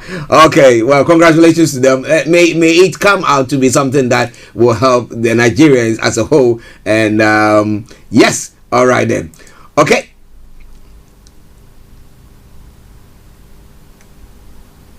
Okay, let's move on to the stories making the rounds here in the UK, and then move on to other parts of the world. So in the UK front, step back from Ukraine.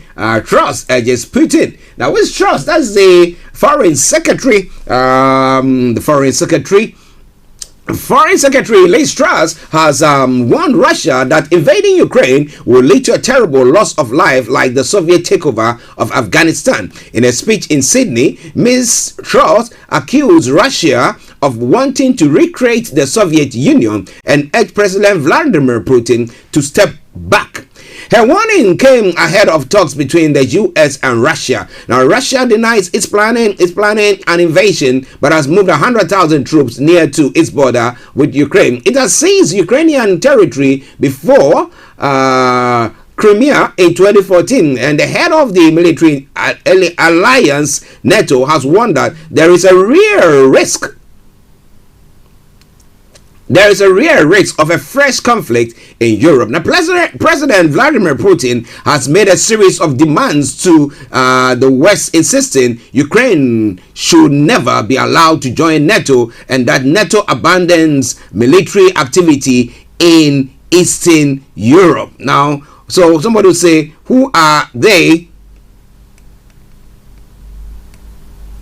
Okay.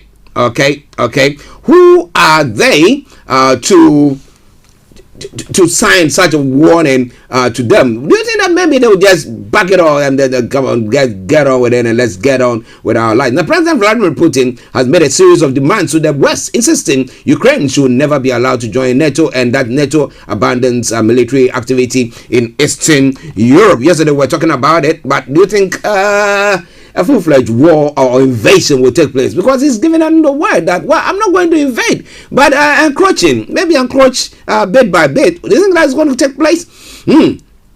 NATO's 30 members, including the UK, US, and several former Soviet Union states which share a border with Russia, agrees that an armed attack against one is an attack against them all, and they will come to the aid of one another. But will they?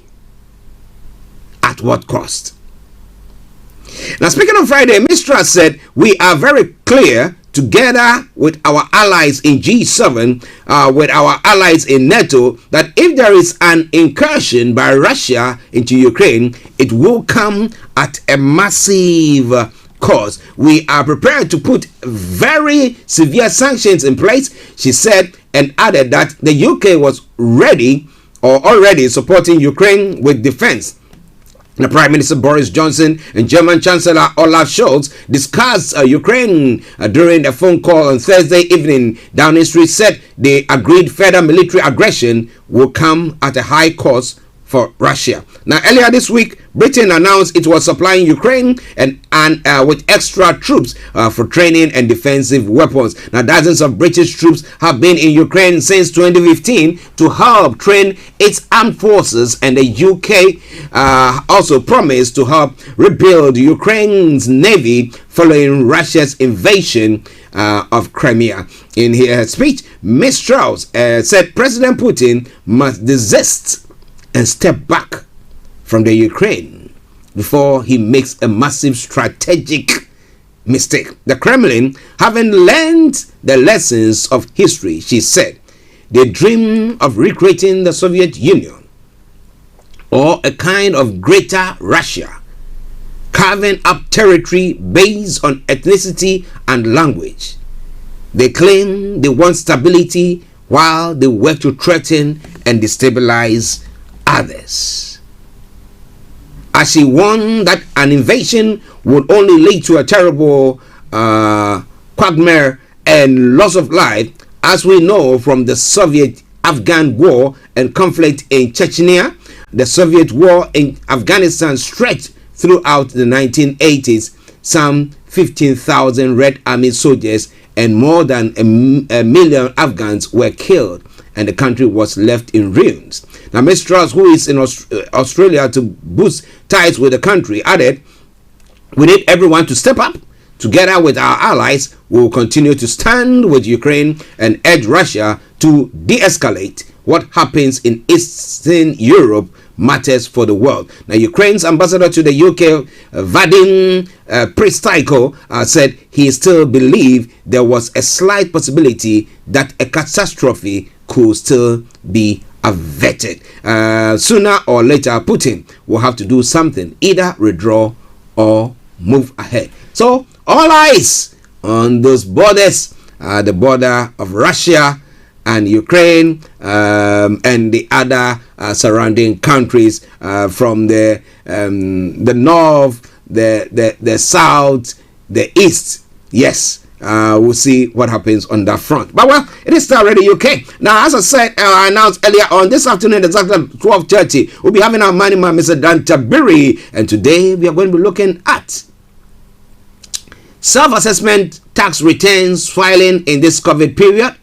The COVID grants, are they taxable? This and other stories or issues. Yes, we can also touch on energy price hikes, inflation, and what to expect, etc. Well, so if you have any worries, hard times are coming. The prediction shows that. But hey, how prepared are you? You know, if you fail to prepare, you prepare to fail. That's what they say. So make sure your dials are so logged on Starr Radio, okay? When we have the money man, we'll be diving deeper into that. What do you think? Starr Radio UK. Now let's move on to other stories making the rounds in the UK front. Well, women's pension shortfall shameful, says MPs. Now, the story says £1 billion shortfall in state pension payment to tens of thousands of women has been branded a shameful shambles by a committee of MPs. A total of 134,000 pensioners missed out on their full entitlement owing to errors at the Department for Work and Pensions dating back to 1985. Now, some of those failures risk being repeated during a correction program, the Public Accounts Committee has said. The DWP said it was resolving cases as quickly as possible.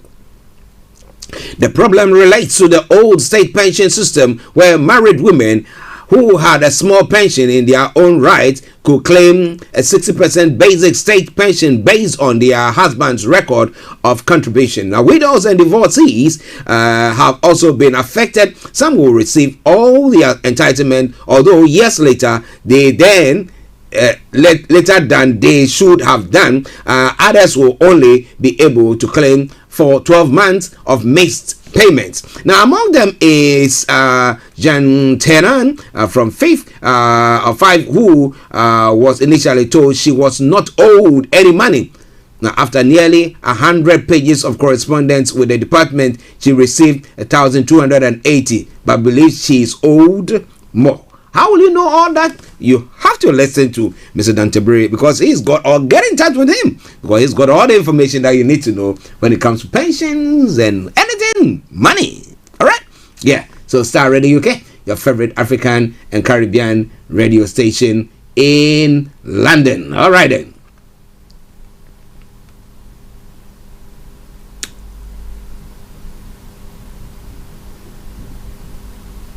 Okay.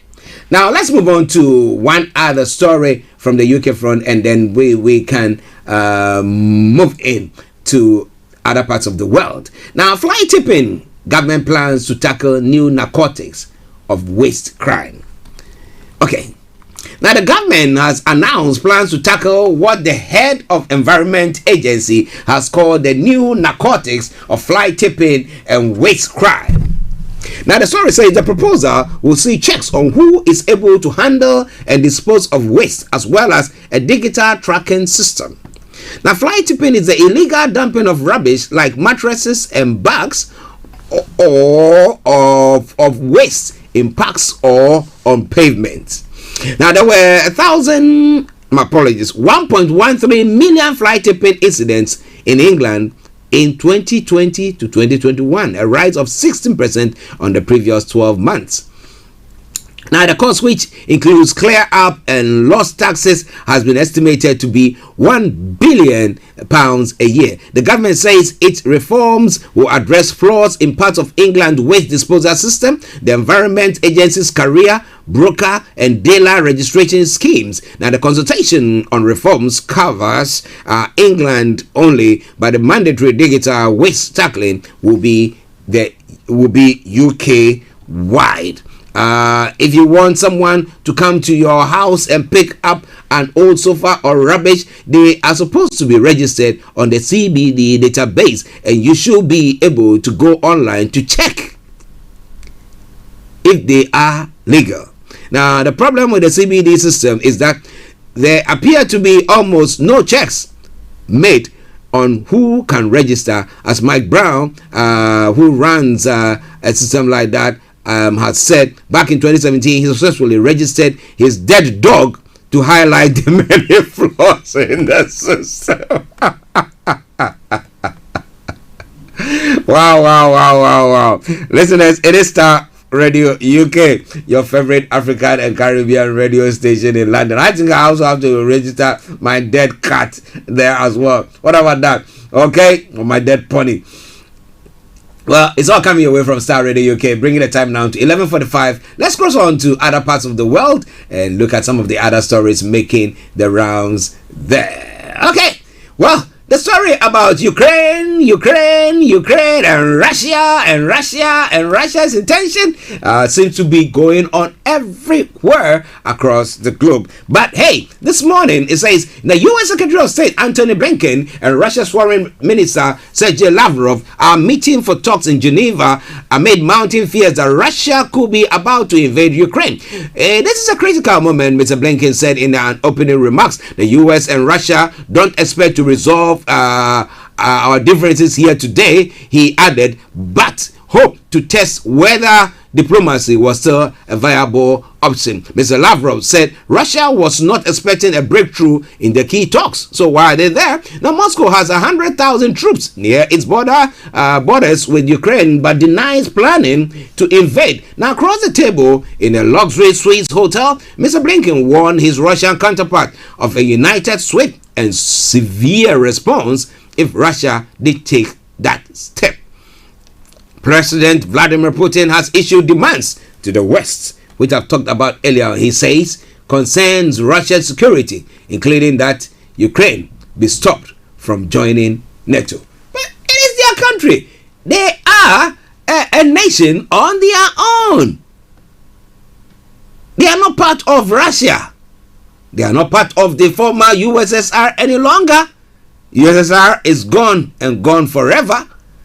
every country has its own, destiny in their hands and decide to do as they think they will, or think fit for themselves. So to join any particular group, so far as it's not a group where worldwide they've said that, well, this group is maybe a terrorist group or a group that is anything toward towards other nations. They are at liberty to join whatever. But it looks like Russia want to dictate the pace to them, as if they are one of their let me put it this way, concubines or slaves, whichever it is, and therefore they take which pace or what they need to do. But what do you think? What do you think? Well, it is all coming away from Starr Radio UK, your favorite African and Caribbean radio station in London, the Friday edition of the morning show. 12 minutes to 12 the time, the morning show, the program. Of course, I am Archie. Let's move on to some other stories as well as they unfold.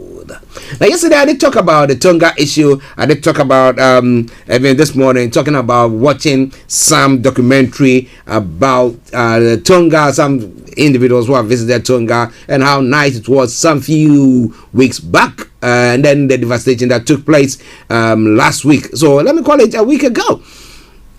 Now, survivor tales are slowly beginning to come out of Tonga after Saturday's volcanic eruption and tsunami. The tale of one man, Lizala Folau, captured global attention after he told a local radio station that he swam for more than a day to survive the tsunami. Interesting. So if you are like those, I don't want to say those of us who swim in a bath, only a bathtub, that's where we swim. What do you think your fate would have been? You would have drowned and died there. The ash and whatever is in there would have, the sulfur and everything, that would have just finished you. What about that? Okay, well, the Tonga has confirmed 3 deaths, though the extent of damage is still unknown. Communications have been crippled with the only undersea cable that connected Tonga to the outside world ruptured. Well, so those are some of the stories making the rounds. Mr. Folau said he had been scared when he saw the wave approaching him, but said he had faith that God would protect him and save his life. You know, interestingly, they're saying that they're talking about the fact that if you want to talk about a country that is like a proper Christian country, or religious, Tonga. Because on Sundays, no shops, nothing is open apart from churches that are open, and people have to go in there. And I was watching, I was quite an interesting. This one. Meanwhile, aid has now begun to trickle in, with more government deploying ships and flights to the country. We hope that they come out of the other side in peace, and everybody gets what they need to move on in life. Well, a devastation that has hit that part of the world. This all coming away from Starr Radio UK, your favorite African and Caribbean radio station in London. Now, interestingly, what would have been your take if you were on board this flight? American Airlines plane turns around mid-flight over mask row. The story says an American Airlines plane bound for London from Miami has had to turn around because a passenger refused to wear a face mask, the airline has said. American Airlines flight AAL38 with 129 passengers on board returned to Miami, where it was met by police. It said they escorted a woman in her 40s off the plane. Reports said she had been placed on a list of people barred from flying with American Airlines pending further investigation, the airline has said. The Wednesday flight turned around less than an hour into its journey, according to tracking service Flight Aware. Now, American Airlines Flight 38 with service from Miami to London returned to MIA, Miami International Airport, due to a disruptive customer refusing to comply with the federal mask requirement, the airline said. Now, passengers on the flight to London Heathrow were rebooked onto another flight for Thursday. Now, people would have missed their appointments and stuff like that. They wouldn't really say anything, and I don't believe they told the flight attendants anything either, because they said all they could say was there was an extreme incident with a passenger and they had to turn around, she told the station. Now, airlines reported nearly 6,000 incidents involving unruly passengers last year and 151 in the first 2 weeks of this year, according to the Federal Aviation Administration. Most of them involved passengers who refused to wear masks. Well, I think this time around they need to let you know, are you prepared to wear mask? You have to take before you are allowed to book. So if you take that, then when you come on board, you would have no excuse. But if you don't take, then you shouldn't be booked to get on that plane.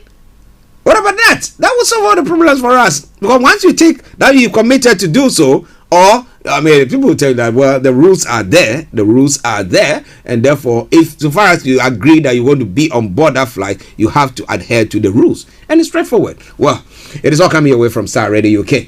7 minutes to the top of the hour at a time. Don't worry, I'll bring you some lovely tune before we move on to other parts of the world. But now, stay tuned. Don't you go away. Well, in Iran, a French tourist is going to go on trial for espionage in Iran. Interestingly, a French tourist who has been held in Iran since 2020, charged with espionage, has gone on trial, his lawyers have said. Benjamin Breer, 36, was arrested after flying a drone near the Iranian-Turkmenistan border. If convicted, he could receive a jail term, though his Iran-based lawyer has implied authorities are considering including him in the prison exchange. Mr. Breer has been on hunger strike since December, leaving him very weak, another of his lawyers has said. Now, Philippe Valent, Mr. Breer's lawyer in Paris, and Mr. Breer's sister said a verdict might be issued on Saturday. He's being tried behind closed doors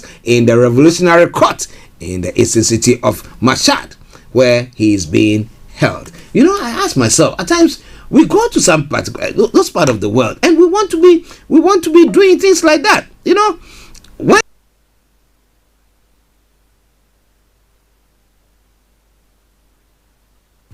when we know exactly that in that part of the world you behave that way, you could be incarcerated. You could face long-term incarceration. But people still just go on to do. I ask myself, what do we really? But somebody will say, if you don't dare to do something, you must still stay in there. Some would say the leper story. So you go in there knowing that this is what is going to happen to you. Meanwhile, it's not like your life is under threat or anything, but you just go there for what? Okay, well. And it's all Starr Radio. I think they give the foreign office lots of the various foreign offices of their country lots of troubles, you know. Well, it is Starr Radio UK, your favorite African and Caribbean radio station in London for music fans. Well, Meatloaf has passed. They don't say exactly what happened to him, but he died age 74.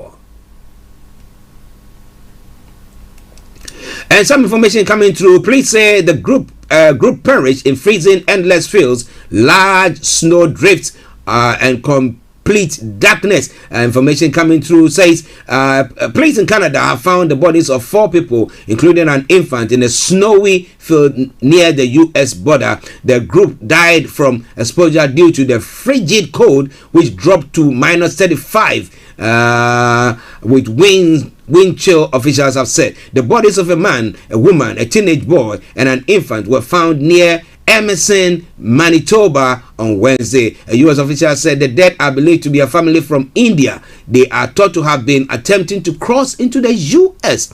Manitoba Royal Canadian Mounted Police Assistant Commissioner Janet McLarchy shared the discovery with the reporters in a news conference on Thursday.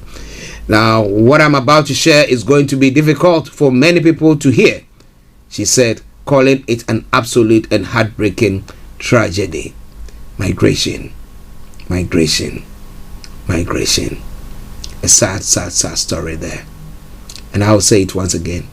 May their souls rest in perfect peace. Why do you think they did that? Because they thought they could better their lives one way or the other. Very, very sad story on that front. Starr Radio UK. Okay, let's move on to some other stories making the rounds in other parts of the world as well. Starr Radio UK, your favorite African and Caribbean radio station in London. Remember, exactly at 12 o'clock, I'll be opening the lines for you to add your voice to the discussions. Now, moving on straight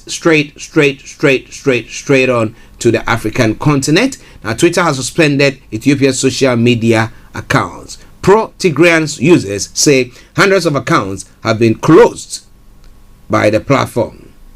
That's information coming through. Is this something to forestall whatever is going on in that part of the world? Or is it the government doing so? In South Africa, minister defies president and denies apologizing. Well, it says that, these judges have to go mental, they are mentally colonized. What do you think? Yes, Starr in the UK. Is Ethiopia's NSET wonder crop for climate change? The banana-like crop has the potential to feed more than 100 million people, according to research. So, what is all that? Well, modified, genetically modified food. Okay, let's take a break. We come back. And then we'll be opening the lines for you to add your voice. Okay, let me open the lines first and then we'll take the break. It is 0208-133-2257 or 58. 0208-133-2257 or 58. Those of you in the US or Canada or in the Caribbean area is 001-718-303-2737. 001-718-303-2737. You can also text or WhatsApp us. It's 075-3966-1744.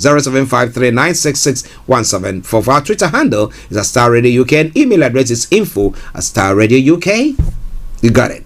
.com. All right then. So let's take a break. When we come back, I will bring you some tune from Zonga Man. Zonga Man, let me say good morning to you. Yeah, he said he had a very bad time during the festivities, but he's feeling much, much better. Zonga Man, Starr Radio UK, and all management and presenters all wish you a very, very good year this year. Things will work out good. All right?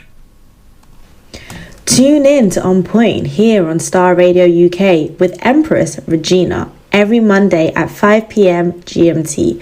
Looking forward to your company.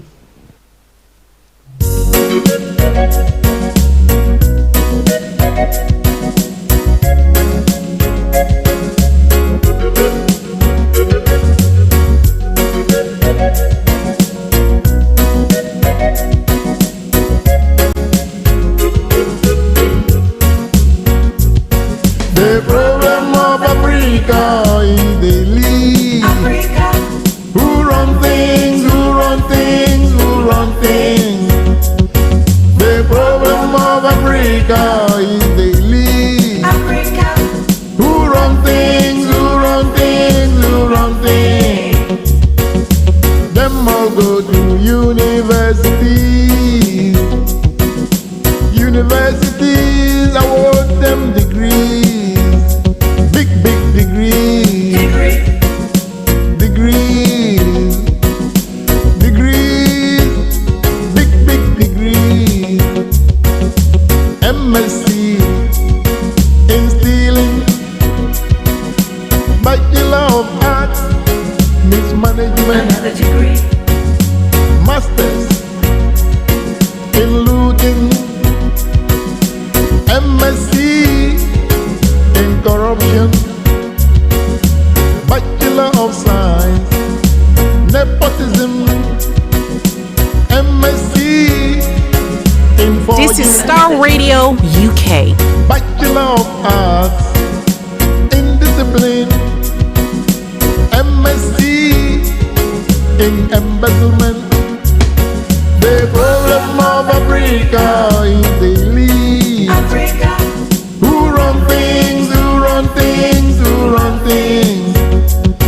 The problem of Africa is the lead. Africa. Who run things, who run things, who run things. Some of them went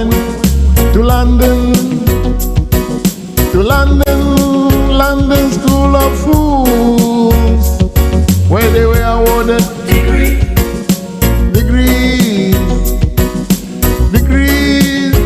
in foolishness, PhD in stupidity, MSc in foolishness, PhD in dishonesty, PhD in recklessness, Bachelor of Arts in selfishness, MSc in greed, another degree, BSc maladministration, PhD in quasi-attempt, PhD pull him down, MSc in kill your donkey. The problem of Africa is they leave. Africa. Who run things, who run things, who run things. The problem of Africa is they leave. Africa. Who run things, who run things, who run things.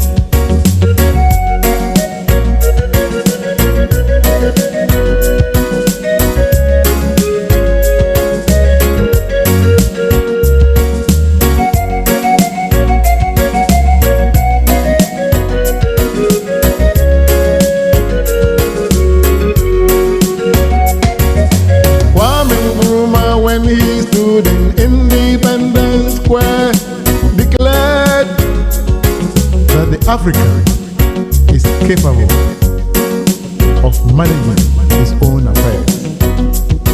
That the African is capable of managing his own affairs. We have let Nkrumah down badly, disgraced him in the eyes of the world. Kwame Nkrumah should have said that the African is capable of mismanaging his own affairs. The problem of Africa is they leave. Africa. Who run things, who run things, who run things. The problem of Africa is they leave. Africa. Who run things, who run things, who run things. The problem of Africa. This is Starr Radio UK. Who run things, who run things, who run. Well, that is from the Zongo man himself, the problem of Africa, the problem of Africa. And it's now time for us to go to Africa. 5 minutes past the top of the hour, the time. Starr Radio UK, the station. I am Archie. Yes. Feel free to join in and share your take with us. Exactly at 12:30, we'll be having our money man, Mr. Tabiri, who will be joining us on the Money Hour. Yes, today we are looking at filing your taxes, whether if you were given the bounce back loans and all the various loans or that support that government gave during the pandemic, whether you have to pay taxes on that. We'll be looking at the energy hikes, energy price hikes that is supposed to be coming, and what you can do to help yourself get yourself in a very comfortable position during those storms that are supposed to be coming our way. Now, what do you think about all that? If you have any comments or you have any questions, please feel free and post them in, send them to me, and I will let Mr. Tabiri see to address those issues for you. However, if you have any accounting issue or accounting problems or anything of the sort, now you want someone or an establishment that can see to it that it's done for you perfectly, make sure you contact Mr. Tabiri, CEO of GIL Accountancy Services, our money man, and he will see to address that for you. This is all coming your way from Starr Radio UK, your favorite African and Caribbean radio station in London. So on the African continent, now Twitter has confirmed that it has suspended a number of accounts focusing on the conflict in Ethiopia for violating its rules. Now, although Twitter did not give an exact figure, pro-Tigrayan users estimated the affected accounts could number in the hundreds. The social media company had taken this action for violation of the Twitter rules, including engaging in hashtag and mention spam, where specific hashtags and Twitter handlers are repeatedly included in tweets. This is in line with our continued efforts to protect the safety of the conversation on Twitter related to the ongoing situation in Ethiopia. Some vocal Twitter accounts which back Tigrayan forces fighting the Ethiopian government have been complaining of losing hundreds of followers, while others complain of their friends having been suspended from the platform. Well, if it is something that can help forestall the peace that is going on in that part of the world, why not? We got to see to do something about it. So someone to say, well, thumbs up to to Twitter for doing so. But it's all coming your way from Starr Radio UK, your favorite African and Caribbean radio station in London. Now in South Africa, the South Africa's tourism minister, Lindwe Sisulu, has denied apologizing to the president for her criticism of the judiciary. It came after the presidency said on Thursday that President Cyril Ramaphosa had met Ms. Sisulu this week, where she had apologized and retracted her hateful comments. The statement was posted on Twitter. The statement says, statement on article by Minister of Tourism, Ms. Lindwe Sisulu. President at Ramaphosa met with Minister of Tourism, Ms. Lindwe Sisulu, in Cape Town earlier this week, where he admonished her about her recent article, Hi Mzansi, have we seen justice? Of the 7th of January. But Ms. Sisulu said she categorically disowned the statement as a misrepresentation of the meeting I had with the president. She said she stood by her remarks, had offered no apology, and that the content of the president's statements was unfortunate. In an interview with the SABC, her spokesman, Steve Motale, further said the minister had expected more engagement with the president and was shocked by the statement. The president here said it stands by its statement. In a recent article published by the media, Ms. Sisulu wrote that some judges were mentally colonized Africans. She also said the continuation had failed to improve the lives of black South Africans living in poverty. Well, so she said it. He said, I've not apologized. But well, information said that she has apologized. Did she apologize? Didn't she apologize? This and a lot more coming your way from Starr Radio UK, your favorite African and Caribbean radio station in London. 10 minutes past 12 the time. In Liberia, a stampede that caused the lives of some Liberians. The scene has been visited by President Weah there. The story says Liberian President George Weah visited survivors of a deadly stampede on Thursday. He was at the bedside of some of the 15 survivors admitted to hospital. Liberian President George Weah visits victims in hospital after a stampede at an open-air prayer meeting in the capital, Monrovia, which killed 29 people, including 11 children and a pregnant woman. On Thursday, the death toll of the religious gathering that took place overnight between Wednesday and Thursday was provisional. In fact, a number of people were still in critical condition. A very sad day in our country and a tragedy. George Weah commented, I want to express our sympathy of all the families that lost their loved ones. Going forward, we will make amends to make sure that those that are having crusades will make sure that if the space is there for 10 people, it should be 10 people. Well, a very, very sad one. Now, details about the incident remain sketchy, but according to a local media, the prayer gathering, locally known as Crusade, was held on a football pitch in the New Crew town. Such gatherings typically gather thousands of people in Liberia, a highly religious country where a majority of the population of 5 million are Christians. Well, to those who have lost their lives, we say may their souls rest in perfect peace. And to those who are hospitalized, we wish them a speedy recovery, and to the families as well, our condolences. It's all coming your way from Starr Radio UK, your favorite African and Caribbean radio station in London. We're going to take one story from Ghana, and then I'll bring you some music to suit your pain, and that story, that is a very, very sad story that is happened. Many have died in an explosion that occurred at Apiase between Bogoso and Bodie in the western region of Ghana on Thursday, 20th of January afternoon.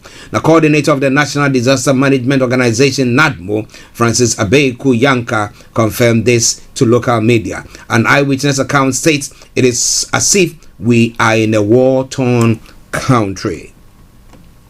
Buildings and other structures were destroyed following the explosion. The police, in collaboration with other emergency services providers, have activated a full emergency recovery exercise. Now, preliminary investigations, according to the police, revealed that a mining explosive vehicle moving from Takwa to Chirano mines collided with a motorcycle, resulting in the explosion. Wow. According to local media, men from the Ghana National Fire Service were seen conveying what appeared to be bodies out of the rubble. Most of the victims have been rescued and are on admission at various hospitals and clinics within the Bogoso municipality, the police have said. In a Facebook post, the police urge all residents to remain calm as they manage the unfortunate situation. Visuals emanating from the area shows residents lamenting the destruction caused by the explosion. Earlier reports on social media platforms allege that the explosion that occurred between Bogoso and Bodie was gas related, but the police in its report denied it. In a Facebook post, the service noted that most of the victims had been rescued and admitted at various hospitals and clinics. According to the police, its personnel have taken charge of the situation, providing security to enable the emergency workers, including the Ghana National Fire Service and NADMO and the National Ambulance Services, to manage the situation. Meanwhile, residents of the affected area have been advised to move out to nearby towns for their safety while recovery efforts are underway. The police have also appealed to nearby towns to make their classrooms and churches available to accommodate the surviving victims. A very, very sad day in Ghana as well. But what has the presidency said pertaining to this? I will bring you more on that front, what the president have said. What the president have said about that. A government to build temporary housing facility for displaced Apiase residents, and that is what the Vice President Dr. Mahamadou Bawumia has assured this morning. He said they are being put in place, measures are being put in place to construct temporary housing facilities for all displaced residents of Bogoso Apiase. Now he says the government has engaged the State Housing Corporation and mining companies in the area to provide an instant haven for the stranded community members in the coming days. Dr. Bawumia said this when he led a government delegation to ascertain the state of affairs in the community after a vehicle carrying mining explosives exploded and reduced the whole settlement to ground zero. The government on its part is going to do everything to support the families and those who have been injured. We are also looking into how to make sure that all those who are injured are taken care of. Now, for those that have been destroyed, for houses that have been destroyed, we are already beginning to think about how to rehabilitate and rebuild for the community. I have already been to the State Housing Corporation, and in consultation with the mining companies here, we are quickly trying to put in place facilities that will help those who have been displaced, he assured. Now, in the next few days, what can be done for them? It's a very, very sad story that has occurred in that particular part of the world, and we hope that government actually and the mining companies, especially in that mining company whose explosives did explode midway to their site. I hope they are coughing up. I hope they do so. Well, it is Starr Radio UK. Let me bring you this song, and then we'll continue with the show. And this time round, this is from Papa Yanks in the Late, and it says, Jimmy. Enjoy this. I hope this helps console you. Starr Radio UK.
This is Starr Radio UK.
Broadcasting worldwide, online 24/7.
play something from the late Papa Youngson featuring Stella Dugan Seal.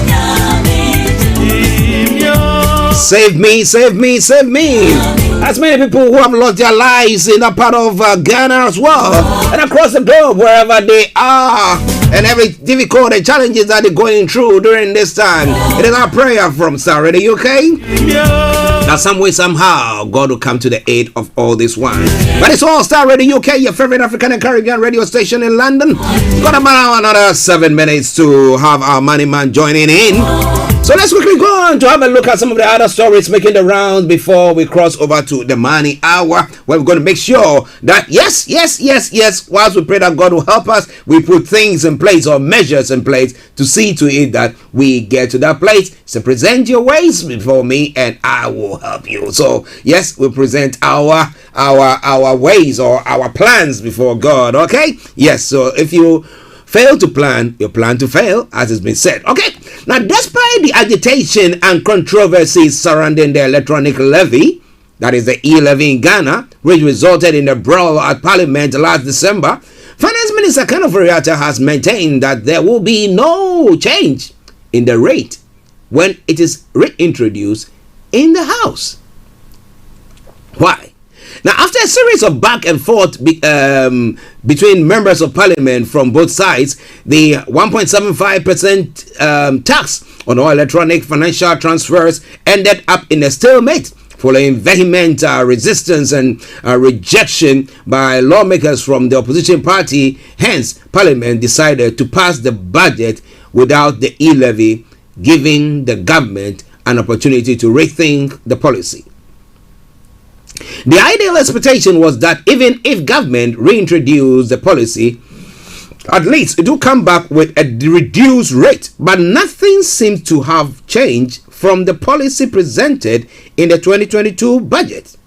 As Mr. Furiata in a press conference on Wednesday maintained that the levy will be back at the same rate, saying it is a necessary tool to increase the country's gross domestic product by ensuring adequate revenues to bring down the debt level. Now, the e-levy will not only ensure that we move towards a more sustainable debt level, but also ensure that that we have the revenues to sustainably invest in entrepreneurship,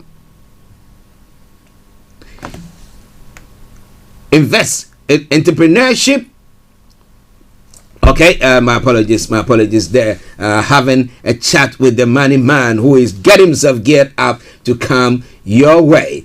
Now, okay, the ideal expectation was that even if government reintroduced the policy, at least it will come back with a reduced rate. But nothing seemed to have changed from the policy presented in 2022 budget, as Mr. Furiata in a press conference on Wednesday maintained that the e-levy will be back at the same rate, saying it is a necessary tool to increase the country's gross domestic product by ensuring adequate revenues to bring down the debt level. The e-levy will not only ensure that we move towards a more sustainable debt level, but also ensure that we have the revenues to sustainably invest in entrepreneurship, youth employment, cybersecurity, digital and road infrastructure. The e-levy also provides a means for all Ghanaians to help support their country and grow their economy as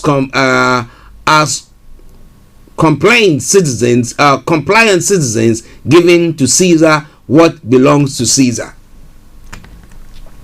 Now, you know, if you are somebody who has the means, you will say, what, 1.75?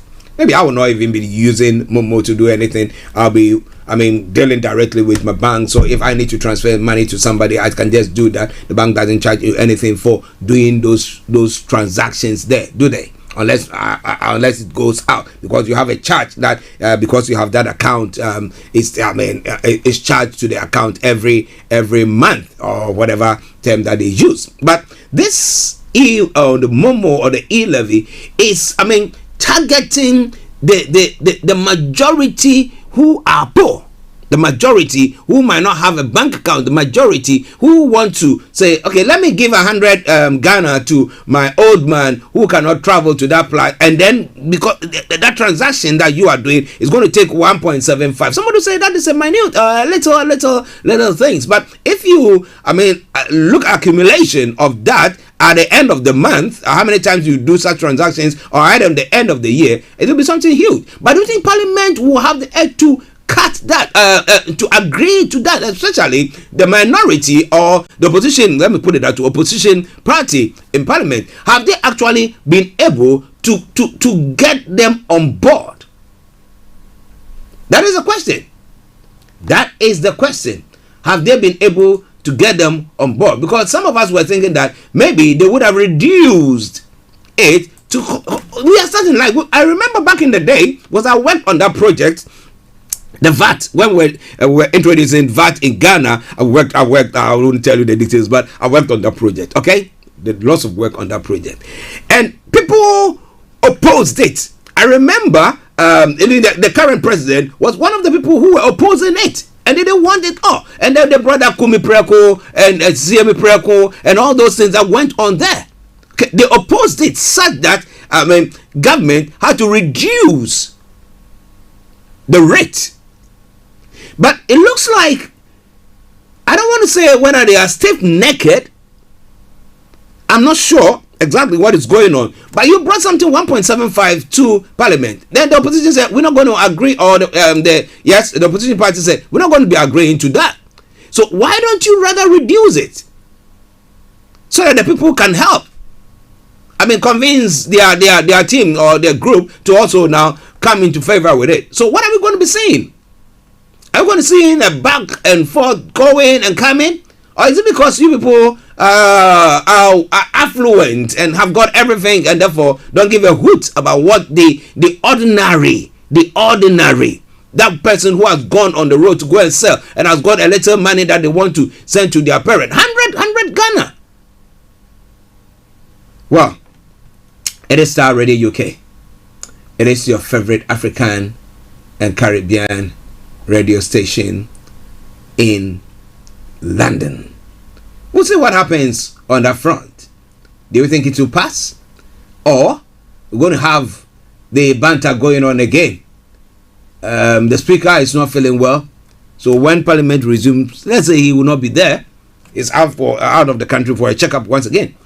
So, assuming somebody else, maybe one of the deputies, take over, that means you've drawn you've drawn apart again. Yes, stalemate again. So what is going to happen on that?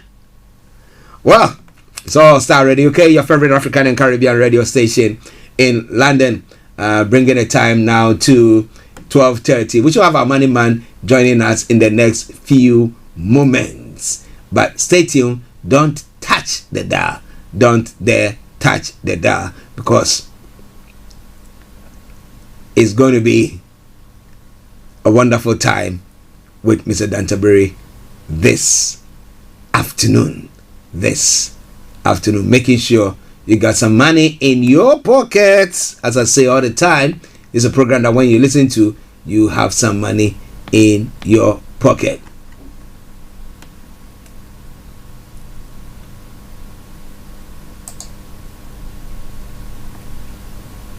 A former Nigerian president Olusegun Obasanjo has called on former President John Dramani Mahama to express his condolences on the death of his brother Emmanuel Adam Mahama.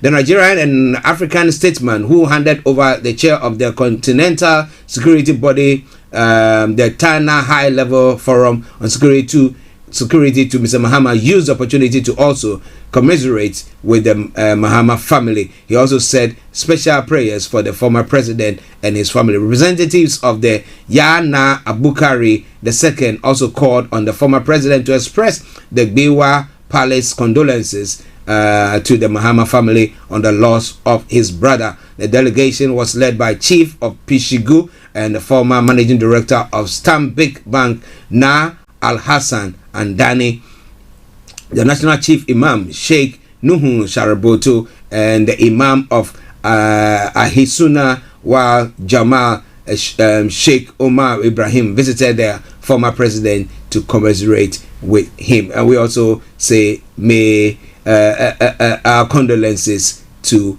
him as well. May the soul of this brother rest in perfect peace. Okay, so now we're going to take a break, and once we come back, we'll be having our money man joining in. But well, it is Friday, so let's go enjoy something from Manifest. Say some way, B. What do you think? See ahead, weather forecast a bit nippy ahead. Beggars can't choose but be picky instead. 9 to 5 blues, kick me, I'm dead. Dead, dead, dead, dead, dead.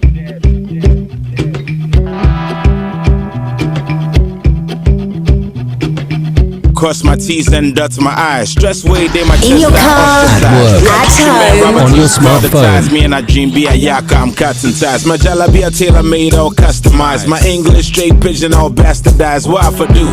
Ignore the bastard guys. I work, they snore, I pass those guys. Thank God it's Friday, of course my mind day. Rise and shine your eye, hustlers wait. All week long we hustle and slave. Trap the non-clays for wages and pay. Cooking in the morning, ensure the Vim day. Weekend so strong helps to shine the weekdays. Mommy say, son, well, God be praised. Well, these days, money be wild with days some way.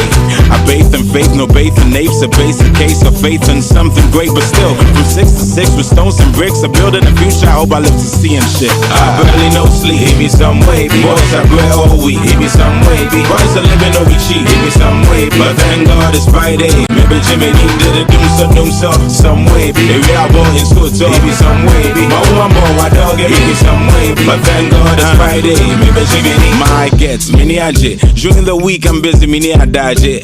But I still put in work, sick of dodging. I'm even out before the sun sets marching. So it's 5 on Friday, any aje. This is Starr Radio UK. Health is wealth, I give thanks, me dasi. My use my word as might to buy a sassy. Why wouldn't him say, hustle know they nap, hustle know they sleep, hustle know this like you make wild on the street. Are you ready to turn it up? About B, how I be Broadcasting worldwide, online 24/7.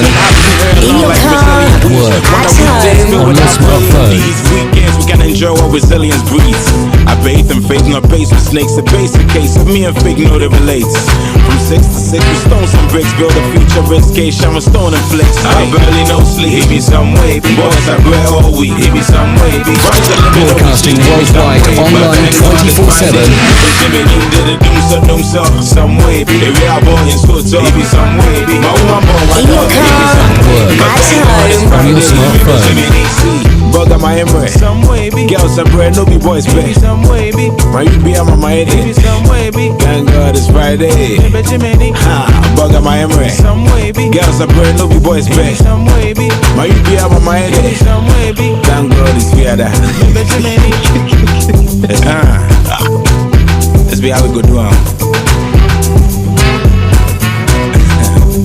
Me say, driving in a storm, all week long, sink or swim, that's it. Staring at the clock, doesn't move, does it tick? Time moves slowest when you need it to be quick. Driving in a storm, how I fit, see ahead. Weather forecast a bit nippy ahead. Beggars can't choose but be picky instead. 9 to 5 blues, kick me, I'm dead. Driving in a storm, how I fit, see ahead. Weather forecast a bit nippy ahead. Beggars can't choose but be picky instead. 9 to 5 blues, kick me, I'm dead. I barely no sleep, hit me some way. Boys are bread all week, hit me some way. Boys are living no be cheap. Give me some way, but thank God it's Friday. Maybe Jimmy Dean, some way, be. Give me some way, be. Give me some way, be. Maybe Jimmy Dean.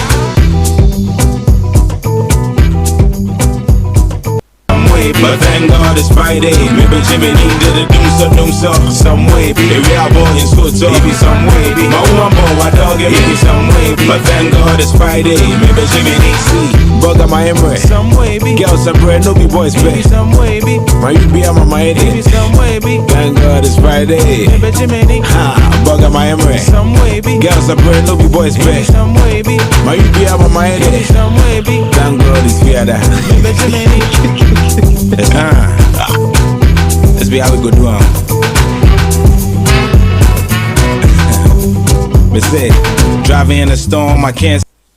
All all week long, sink or swim, that's it. Staring at the clock, doesn't move, does it tick? Time moves slowest when you need it to be quick. Driving in a storm, how I fit, see ahead. Weather forecast a bit nippy ahead. Beggars can't choose, but be picky instead. 95 blues, kick me, I'm dead. Driving in a storm, how I fit, see ahead. Weather forecast a bit nippy ahead. Beggars can't choose, but be picky instead. 95 blues, kick me, I'm dead. I barely know sleep, hit me some way. Boys, I pray all week, hit me some way. Boys, a living no be cheap, hit me some way. But thank God it's Friday, maybe Jimmy D. Some way, be. Hit me some way, be. Hit me some way, be. Maybe Jimmy D.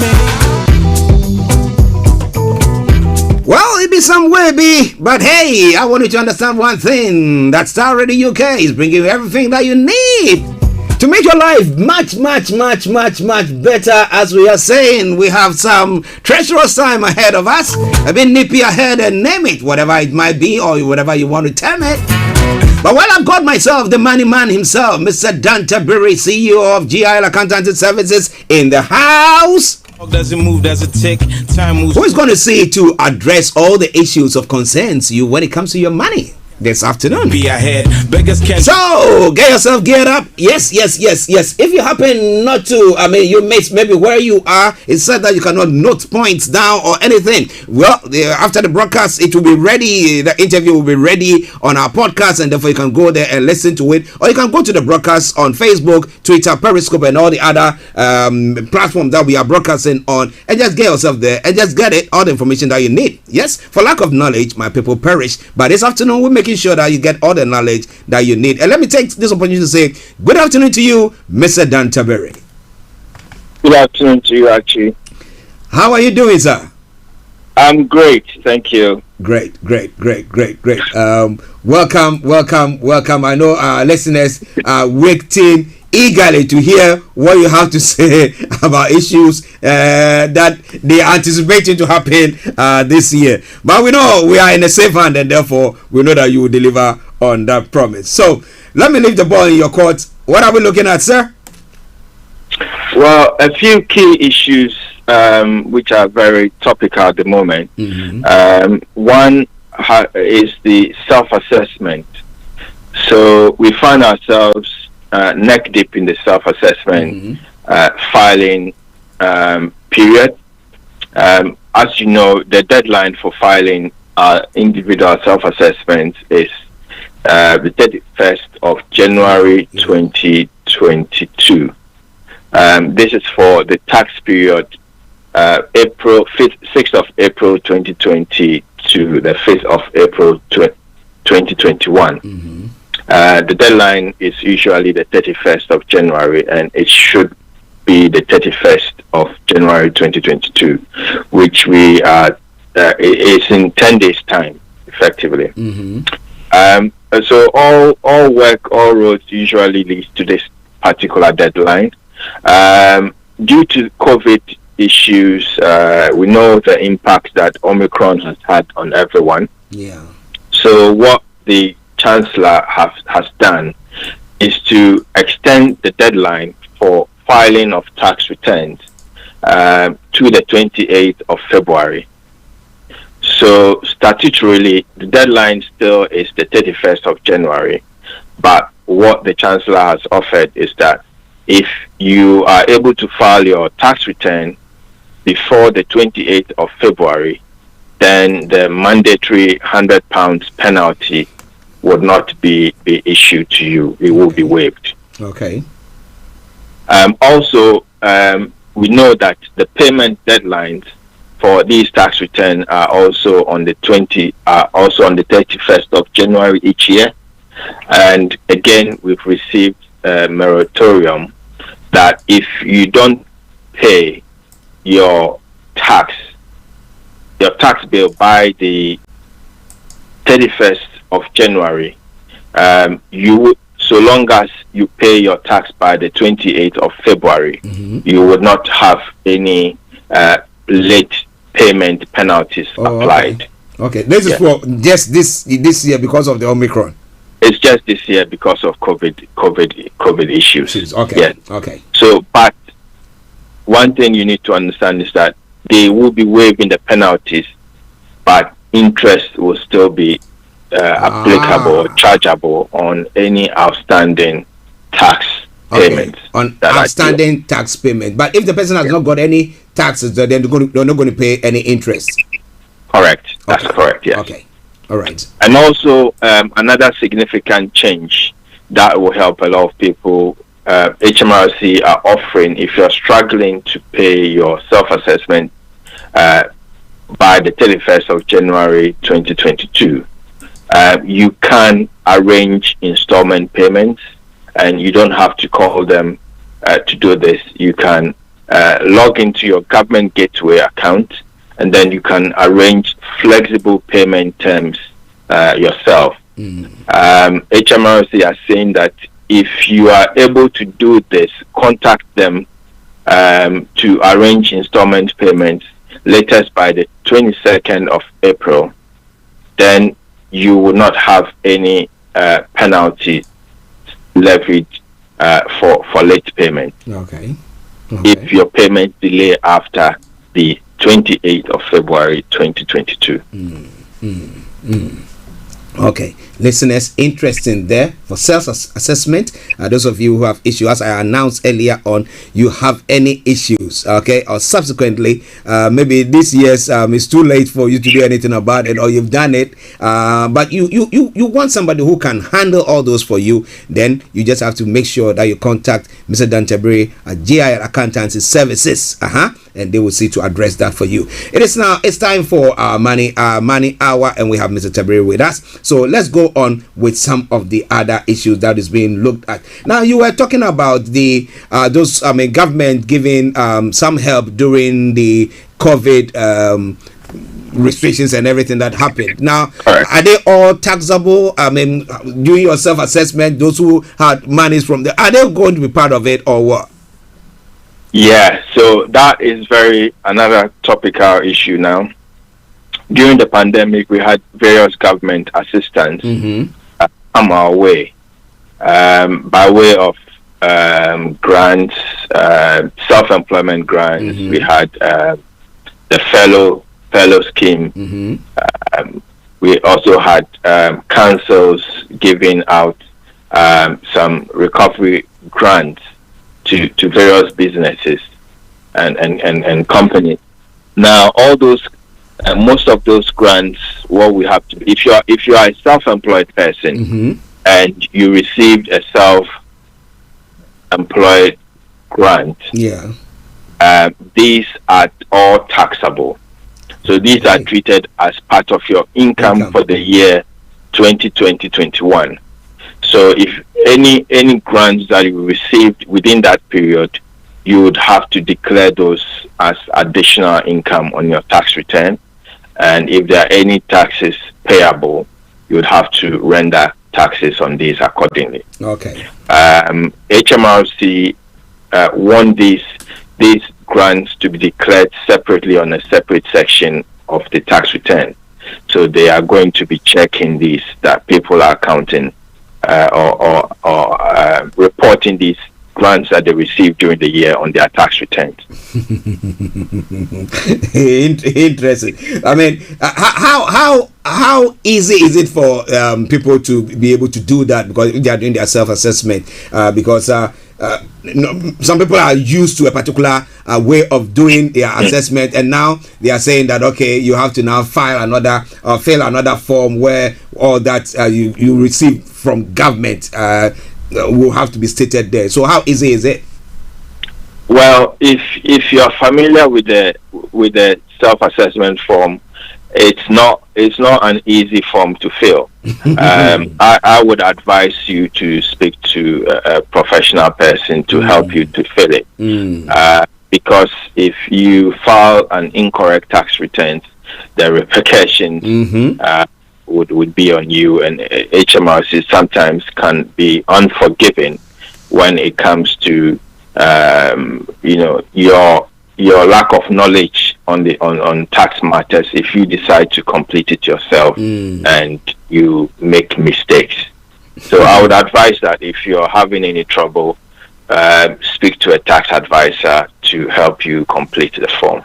Well, the tax advisor is the one who is talking to you. The money man is there. He will help you how to file that. I mean, I know. I mean, we've got how many days more to the end of the month. But if you need to do that, I mean, if you're not done that, you have any challenges, Mr. Tabiri will put all his details there. Please make sure you get in touch with him so that he can help you solve that issue out. Okay? Yeah. So now let's continue with the discussion, sir. Yeah. So another thing that I also want to touch on, as part of the COVID assistance grant, especially this affects companies. Okay. So if you are a company and you received fellow grants, you are also expected to, in your corporation tax return, you are also expected to declare the grants that you received in respect of fellow. If you fellowed any staff, make sure you have declared this. You would not have to pay any tax on them, but you'd have to declare these on your self-assessment. Okay. Also, we had the is a help out, eat out to help out. Yeah. Correct. So a lot of businesses, especially in the hospitality industry, receive some grants in this. HMRC would want to see a declaration of the amount received on this, because I think what's happening is they're going back to check on some of the claims that people made in this period. Once you put it on your tax return and made a declaration that these are the amounts that I received, then they can go back and do their checks with those numbers and see what they paid to people, to check that what they paid to people and businesses were the correct amounts for this period. Okay. So effectively, the impact is that in the next year or so, we should expect to see a lot of tax inquiries coming from HMRC because they are diverting all resources, a lot of resources at the moment, to check the claims that we have made under the COVID relief schemes that the government put out, because the statistics are showing that there was a lot of fraud in the system, and a lot of people may have received monies which they were not entitled to.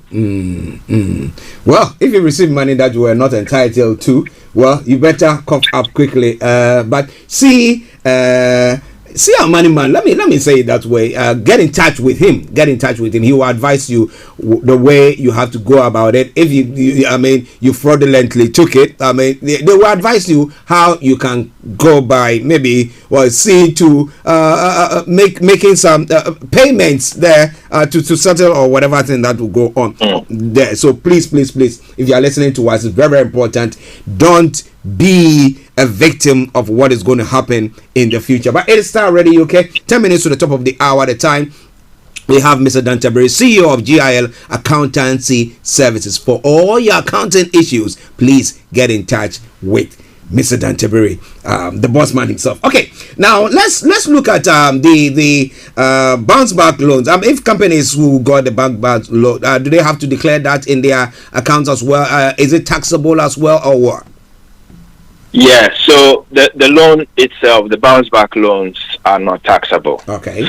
Because it's not income. So these are monies which companies or businesses are expected to pay back. Yeah. To the government, yes. The key thing with the bounce back loan is that it has to be declared in the accounts as loans outstanding, like any other loan. Okay. And then also, another thing that is a focus of HMRC at the moment in respect of these bounce back loans is the directors' loan accounts and its tax implications. Okay. It's become apparent that some companies took out directors' loan accounts, and the directors have drawn the money out of the companies without any tax complications. So they've been taken out as directors' loans. Oh, okay. And we know that if the director owes the company at the end of the tax year, if the loan hasn't been paid back to the company within 9 months of the year end, the company has to pay what we call Section 455 tax on the amount at 32.5%. Wow.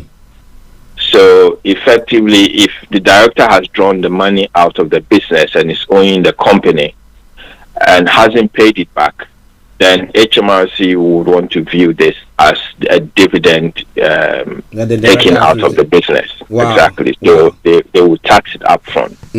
But now, what happens go on, sir. Go on, please. If the director pays the loan back to the company in the future, then the company can claim back this tax that it's paid. Okay. Now I was going to ask a question that if the director has given a loan to the company, and this money, this bounce back loan, because they need to still sort that loan out, and therefore that money is taken from the company's account into the director's account to pay that loan. How does it also work there? Yeah, so effectively, which means that the company owed the director before the loan was taken. Yes. In that case, the director's loan account will not be overdrawn. Okay. And therefore, there will not be, the director would not owe the company. The company has only paid back what it owed to the director. Okay. But the case I'm referring to is where the director takes out the money and therefore becomes indebted to the company. Okay, listeners, Star Radio UK, we have our money man himself in the house saying to address all your issues or your concerns this afternoon. Okay, sir, now let's move on to because we are pressed for time, let's move on to the energy price hikes that is looming. I mean, somebody says it's inevitable. Well, definitely it's going to be happening. But how prepared, or what do we have to do to, forestall any hardship that will happen? Yes, indeed. This is currently giving the government sleepless nights because, as we know, there will be a squeeze. There's a squeeze coming from all sides. On the UK consumer. We expect from April that there will be a rise, a 50% rise in the cap on domestic energy costs in the UK. As you know, the UK has a cap.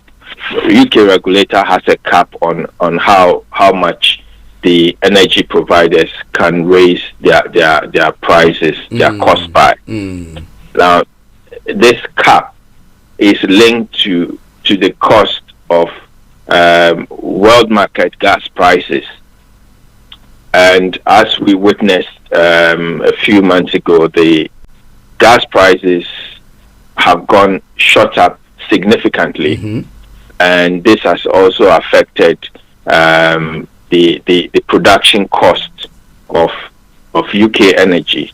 And so the domestic suppliers would also have to pass this on to the eventual consumer. This is going to bring a squeeze on all UK households, and we expect that our energy bills are going to rise somewhere between, on average, 600 to £1,000 in a year. And this is quite a significant rise, which the government is worried about. Now, interesting. Go on, sir. Yeah, so I think the certainty is that we know that the cap is going to rise by 50%.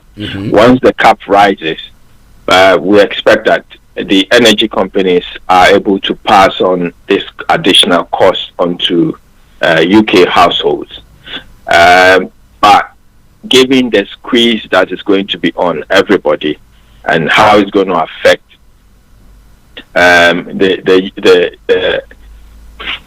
living situation of the most vulnerable, especially, the government has to come up with some relief or some way to be able to cushion consumers. You don't know exactly how they're going to do this. They might decide, or the suggestion so far has been to give some subsidies to these companies so that they do not pass on the cost to the final consumer. We don't know exactly what the final measures are going to be, but definitely the government is sitting down to discuss ways to bring a relief on this issue. The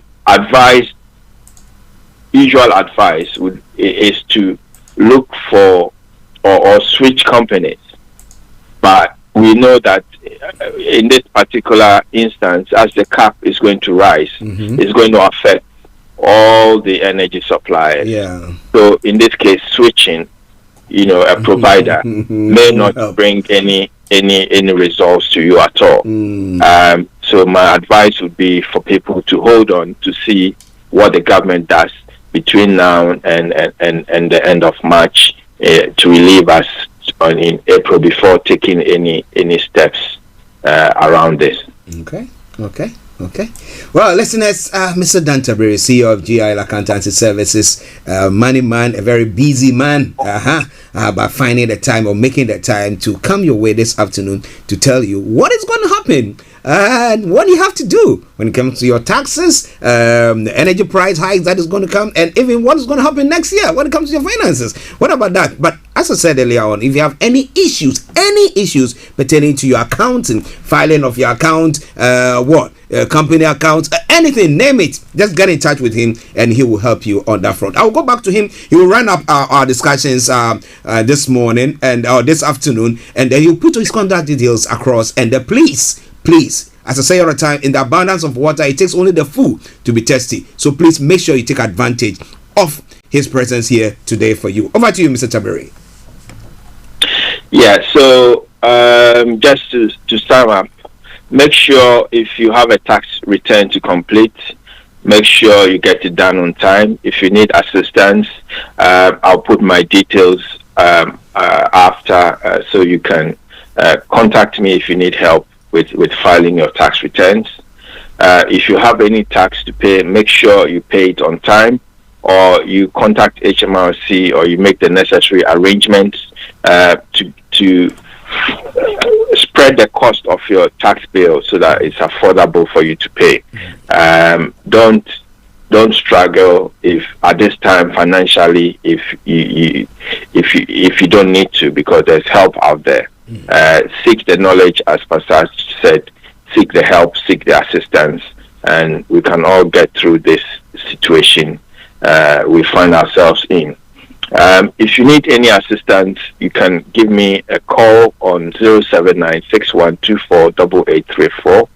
It's 079-6124-8834. Or you can reach me on email at dan@gilaccountants.com. dan@gilaccountants.com, and it's accountants with an S. Yes, an accountant with an S. So make sure you get in touch with him. And as I announced earlier on, if you missed any of the discussions, the podcast is going to be ready in the next 5 minutes. And then you can also go back to our Facebook or YouTube or social media platform that we did the broadcast from, and then go back and re-listen to it. It will help you a great deal. But let me take this opportunity to say thank you very much, Mr. Dan Tabiri, for coming our way this afternoon once again. You're most welcome. It's been a pleasure speaking to you and your wonderful listeners. Yes. Have a wonderful weekend, sir. Thank you. All right. Bye-bye. Okay, listeners, that was Mr. Dan Tabiri, CEO of GIL Accountancy Services, our money man. He comes to work every Friday exactly at 12:30 with the Money Hour, and where he addresses issues pertaining to your accounts, your expenditure, anything about money. He will be there to help you on that front. And so, as we said, his contact details have been put across. Please make sure you get in touch with him. Make sure you get in touch with him. So on that note, I'm going to say thank you very much for tuning in this day to listen to us. But remember, this evening exactly at 7 o'clock, Nanefia Sawara Koto will be coming your way with the Afia show. And then come Sunday, we'll be bringing you live church broadcasts from Bible Life Family Ministries and Divine Life Assembly exactly from 10:30. And then come Sunday evening exactly at 5 o'clock, our KB Bossman will be coming your way with a faith talk as well. So, but there's going to be a lot of music, more music and less talk going to be coming your way. So on that note, let me say thank you very much for joining me today. It's been a pleasure coming your way. Have a wonderful weekend and keep safe. But enjoy this song from Manifest, Some Wavy. And when the song ends and you don't hear from me, it's been me, Archie, saying bye-bye for now. In a storm, high fit, see ahead. Weather forecast a bit nippy ahead. Beggars can't choose, but be picky instead. 9 to 5 blues, kick me, I'm dead.